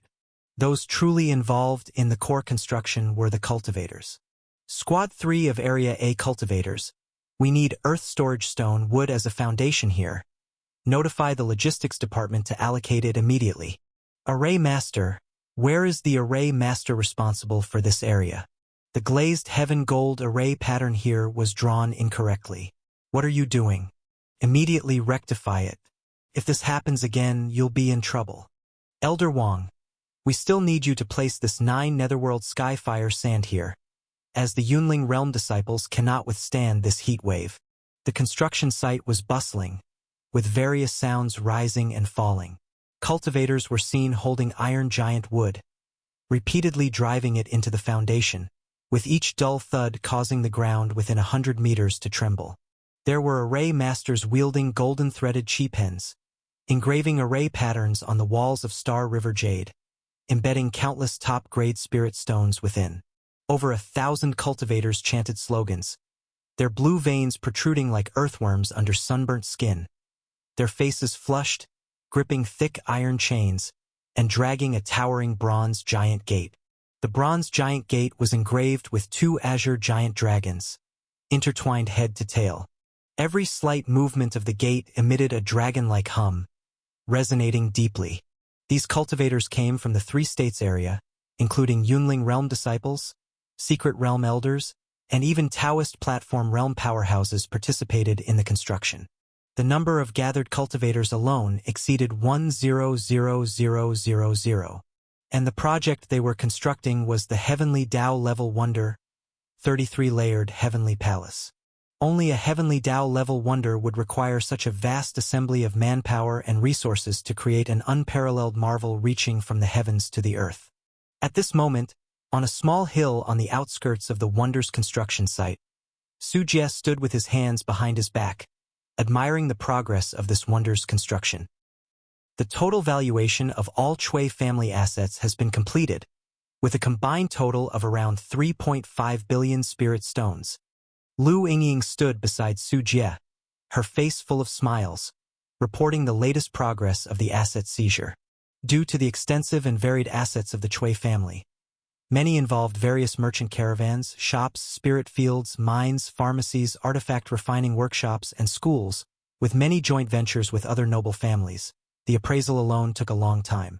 However, the final result did not disappoint. The Cui family, worthy of being one of the 5 great families, could alone yield tens of billions of spirit stones, almost rivaling the esoteric Buddhism of the Western regions. Su Jie withdrew his gaze, hearing this number, nodded with satisfaction, and said with a smile, "Indeed, the Cui family, such a noble family, is richly rewarding. Seizing just one is enough for a prosperous year. With a few more, the complete construction of the Heavenly Dao Level Wonder is just around the corner." After a round of taxing the 3 states, seizing the assets of various noble families, or squeezing assets, Su Jie amassed over 5 billion spirit stones. Excluding some assets that are difficult to liquidate, the spirit stones in Su Jie's possession are now enough to build a Heavenly Dao Level Wonder. Other noble families are not within our domain, so we can't exploit them further. Lu Yingying was somewhat regretful, as she often performed asset seizures on the Blue Star, frequently targeting the conglomerates and landlords of Southeast Asia. However, doing so in the Tianyuan world for the first time was much more thrilling. No matter, there will always be other opportunities to make money. The current priority is to complete the construction of the first wonder. Su Jie pointed to the distant wonder construction site and asked, "What is the current progress on the construction of the 33-layered Heavenly Palace?" "With sufficient manpower, we have completed 1/20th of the construction." Lu Yingying spoke, her gaze fixed on the still-forming contours of the 33-layered Heavenly Palace Wonder. Dragon-coiling celestial pillars scattered fine star dust. The bronze Heavenly Gate pierced the clouds, and the white jade arch bridge connected the skies and earth. When looking up, one could see the dome opposite the 33-layered Heavenly Palace manifesting the stars of the celestial circle. Spiraling spiritual energy turned into white mist, like waves crashing, forming a giant funnel in midair with the wonder at its center. Although the wonder was only beginning to take shape, the grandeur and magnificence of the scene were already apparent. Despite frequently witnessing the wonder being built from nothing, Lu Yingying still felt mentally shaken every time she saw the 33-layered Heavenly Palace. With an investment of billions of spirit stones, gathering 100,000 cultivators and 1 million laborers, the current Heavenly Dao Level Wonder, 33-layered Heavenly Palace, any single requirement alone is enough to make ordinary sect forces shy away, unable or unwilling to even consider it. Only a Dominator-level force like Ghost Ridge Palace could hope to accomplish its construction. Speed up the progress as much as possible. Budget is not an issue. The spoils from the esoteric Buddhism and the Cui family are enough to support the completion of this wonder. Su Jie gazed afar at the spectacular construction site, having advanced to the late stage of the Purple Mansion. The hope of constructing the Upper Elixir Palace lay within this spectacle before his eyes. Su Jie needed to use it to take a shortcut, allowing it to absorb enough power of faith, and finally use it as a template to complete his own upper elixir palace. Otherwise, relying solely on his own cultivation efforts, who knows how long it would take. Su Jie couldn't wait any longer. Lu Yingying chatted a bit more with Su Jie before finally turning away with Xiao Qian in her arms, going off to the construction site to hasten the progress. A moment later, another graceful figure arrived at the hill where Su Jie was located. Su Sect Master, did you call for me? Qin Yushang descended from the sky, her pure and bright eyes blinking as her gaze fell more upon the spectacular construction site. There is something I wish to ask you. Su Jie turned his head to see Qin Yushang examining the spectacular construction site and smiled. What? Are you very curious about this spectacle? Su Sect Master, though I can't say too much due to my position, I must point out that this spectacle may ruin the country, and you have not yet reached the point of being invincible in the world. Qin Yushang couldn't help but speak out. Initially, she thought that Su Jie's actions against the noble families, including the collection of the miracle tax, were merely excuses to challenge the noble families. However, she hadn't expected that Su Jie genuinely intended to create a spectacle, and one on such a grand scale at that. Just the sight of the foundation being laid now reveals how astonishing the manpower and resources spent on this spectacle are, inevitably bringing to mind those rulers in history who, indulging in such pursuits, wasted immense wealth, manpower, and time, to the detriment of their country's development.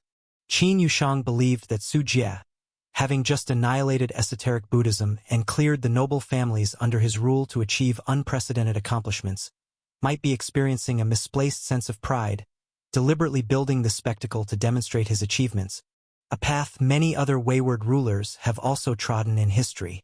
This was not only the view of Qin Yushang but also of many cultivators in the Deli dynasty, who all unanimously thought Su Jie had become complacent. Can I interpret this as your concern for me? Let's not forget, I'm of the demon path, and your heavenly patrol department loves to slay demons and exorcise devils. Su Jie chuckled softly, neither agreeing nor disagreeing with what Qin Yushang had said. I admit you're different from other devils. Even as a devil, your destruction of esoteric Buddhism was a great merit to the country, something no one can deny. Even the royal family has since titled you as Prince Qin. Qin Yushang's ears turned slightly red as she feigned a casual expression and proactively changed the subject. Su Sect Master, your time is precious. Why exactly did you seek me out? Surely not just to boast about your achievement in creating this spectacle. Su Jie casually sat on the ground and patted the spot beside him, saying, Miss Qin, as the White Tiger Hall Master of the Heavenly Patrol Department, I'm curious how much you know about the sacred lands? Sacred lands? Why would you suddenly ask about this? Qin Yushang was taken aback, clearly caught off guard by the question. Seeing Qin Yushang's reaction, Su Jie knew that she certainly knew something. He explained, I discovered some gains at the Chui family, snippets about the sacred lands, hence my curiosity. During the plunder and annihilation of the Chui family, an ancient noble family passed down over 1,000 years. A vast collection of cultivation techniques and documents was naturally available. Among them, some have piqued Su Jie's deep curiosity. Qin Yushang hesitated for a moment. Emulating Su Jie, she sat on the ground, and without too much withholding, she explained to Su Jie. In the Tianyuan realm, the continent where our Dili dynasty is located is named the Canggu continent. Setting aside scattered islands, there are 6 similar continents.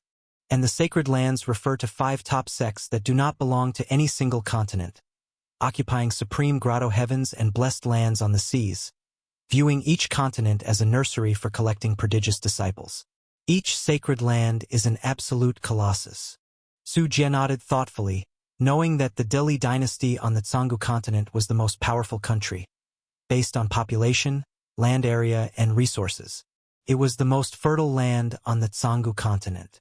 To the south of the Dili dynasty lies the ocean, the Divine Eagle Empire to the north, esoteric Buddhism in the west, in addition to several other scattered small countries. These small nations often have only a singular Taoist platform realm expert who can dominate. In the Dili dynasty's prime, the entire Canggu continent had to pay tribute to the Dili dynasty, truly a scene of universal submission.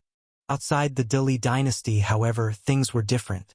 Other continents clearly did not recognize the Dili dynasty. But the sacred lands are a resounding presence on every continent. Su Jie felt somewhat perplexed and said, "In the Dili dynasty, it's rare to hear about the name of the sacred lands. If not for the information obtained from the Cui family, Su Jie wouldn't have known. Emperor Tianwu once issued an order prohibiting any sect, noble family, or loose cultivator from spreading information about the sacred lands and destroyed large amounts of related compilations. Only some ancient sects and noble families retained records, but the influence left by the sacred lands still remains. For example, the practice of many sects establishing holy sons and holy daughters is learned from the overseas sacred lands." Qin Yushang said, as the Heavenly Patrol Department would surely retain information about the sacred lands. While outsiders might not know, the Heavenly Patrol Department couldn't possibly be unaware.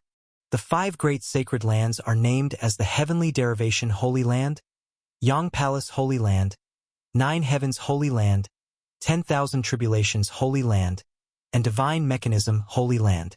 They form an organization known as the Thousand Immortals Association. Qin Yushang shook her head at this point and said, "However, the specifics are less known due to the Heavenly Patrol Department's focus on the Divine Eagle Empire. In recent years, dealing with matters on the Tsangu continent has been taxing, leaving little capacity to investigate overseas situations. I don't know much, perhaps the director might know more." Su Jie nodded thoughtfully and said, "I've heard that Emperor Tianwu was from the 9 Heavens Holy Land. Where did you hear that from?" Qin Yushang's face changed, looking at Su Jie with full surprise, seemingly hearing this concept for the first time. "Naturally from the Cui family's findings. Their heritage is ancient, predating even the Dili dynasty itself, recording many things. Of course, the truth of it remains uncertain." Su Jie shrugged. This information was surprising when he initially discovered the record stating that Emperor Tianwu originated from an overseas sacred land. The Cui family's records weren't detailed, only stating that Emperor Tianwu was indeed from the Tsangu continent, but joined the 9 Heavens Holy Land in his youth. Later, he returned to the Tsangu continent upon coming of age, single-handedly overthrowing the previous dynasty to establish the current Dili dynasty. Furthermore, for unknown reasons, he later fell out with the sacred lands. This part of the documentation is vague, seemingly constrained by the Cui family's reservations. Emperor Tianwu has a genealogy. Qin Yushang emphasized that Emperor Tianwu was indeed a native of the Dili dynasty. After all, if the founding emperor who established the Dili dynasty, Emperor Tianwu, was of the 9 Heavens Holy Land, wouldn't that imply that the Dili dynasty had always been under the indirect control of the 9 Heavens Holy Land? Yet, the reality was never like that. Su Jie did not argue but merely said, "I heard that the sacred lands favor seeking out the fated one. Is the Heavenly Patrol Department also looking? Did the Cui family's documents record so much?" Qin Yushang's beautiful eyes widened. Upon hearing the term fated one, she was visibly shocked. This might well demonstrate the depth of a 1,000-year-old lineage. Su Jie chuckled. Before Cui Lin's death, he mentioned seeking the fated one for the sacred lands. But indeed the Cui family wasn't just finding them for the sacred lands. They were also searching for themselves. The 3 sects and 5 families are searching for the fated one, and the royal family is also seeking them. The Heavenly Patrol Department may also be involved, but each has a different purpose. Qin Yushang said with a complex gaze, "The fated one, also known as the child of fate, the child of fortune, is born amidst tribulations and favored by destiny. In every generation, there is more than one fated one, especially in times of turmoil. Only those who reach the end can shoulder the destiny, correct the chaos, and usher in a new era. Some even say there is no such thing as a fated one. It's just that walking this path inevitably earns destiny's favor, securing the heavenly Tao fortune's blessing, hence becoming the fated one. That's as much as I can say.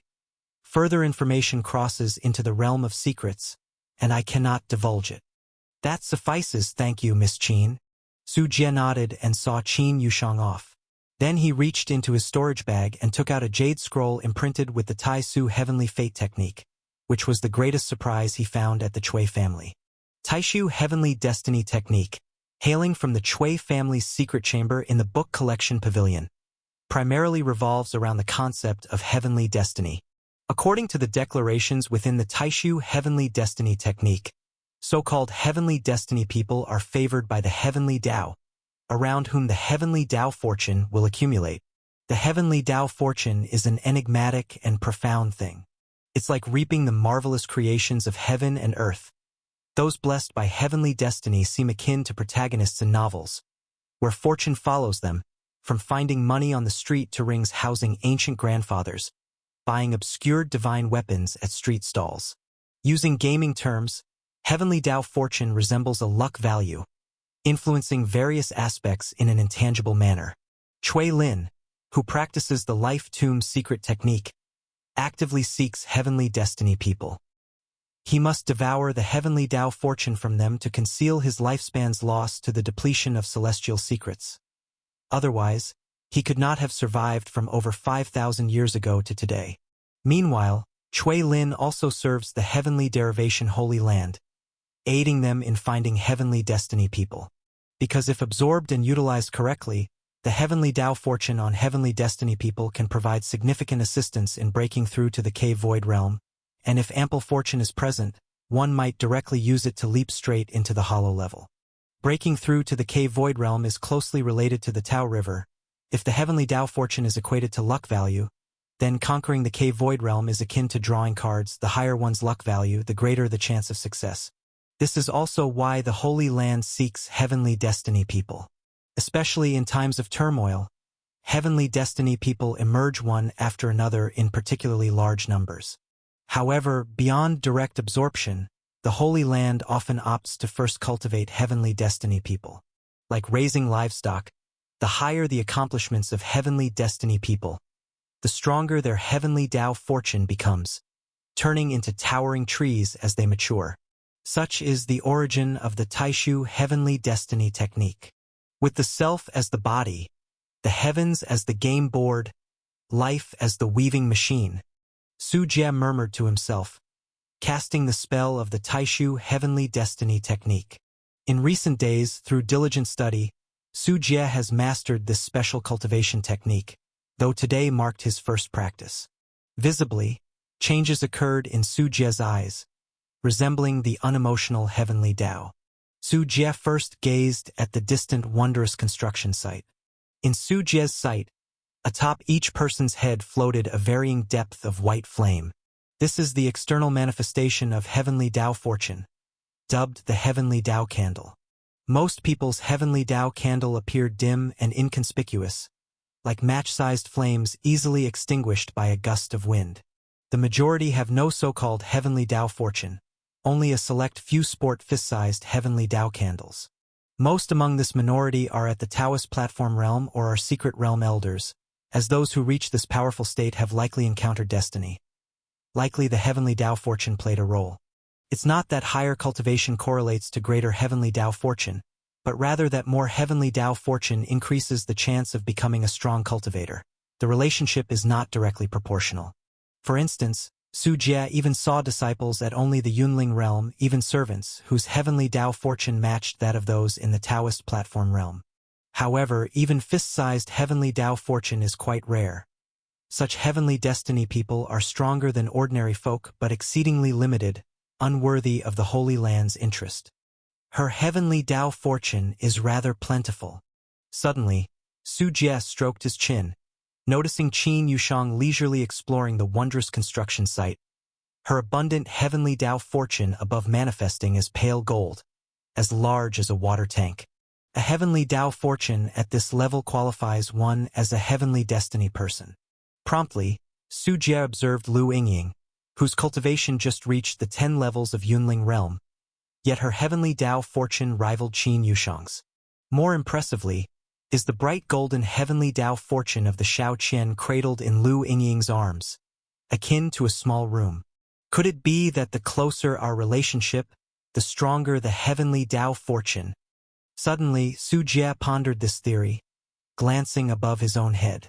There, a massive, deep golden fireball, like a miniature sun of over 10 meters in diameter, hovered atop Su Jie's head, void of heat or power, yet strikingly different in presence. Compared to Su Jie's heavenly Tao fortune, the ordinary people stood as trivial as a firefly before a bright moon. Su Jie slightly opened his mouth, recalling Cui Lin's astonishment at their first encounter, presumably due to his intent to absorb Su Jie's heavenly Tao fortune. However, Su Jie always felt incredibly fortunate. In a blue star of nearly 10 billion people, only his family's ancestral ancient mirror enabled traversing dual worlds, naturally making his heavenly Tao fortune exceptional. To achieve the hollow, more is better in terms of heavenly Tao fortune. Perhaps learning from the Holy Land to cultivate heavenly destiny people is worth attempting. Su Jie pondered thoughtfully, aware heavenly destiny people's heavenly Tao fortune was not static but changed dynamically with their actions. Ultimately, the heavenly Tao resembles the world's will. Any beneficial action to the world strengthens heavenly destiny people's heavenly Tao fortune. Why does chaos lead to an increase in heavenly destiny people? Disorder harms the world, while the heavenly Tao does not concern itself with destruction in the way of the Tao. The Tianyuan world heavenly Tao favors its world, showering heavenly Tao fortune upon them, deeming any illness afflicting the world requires remedy by those endowed with heavenly Tao fortune.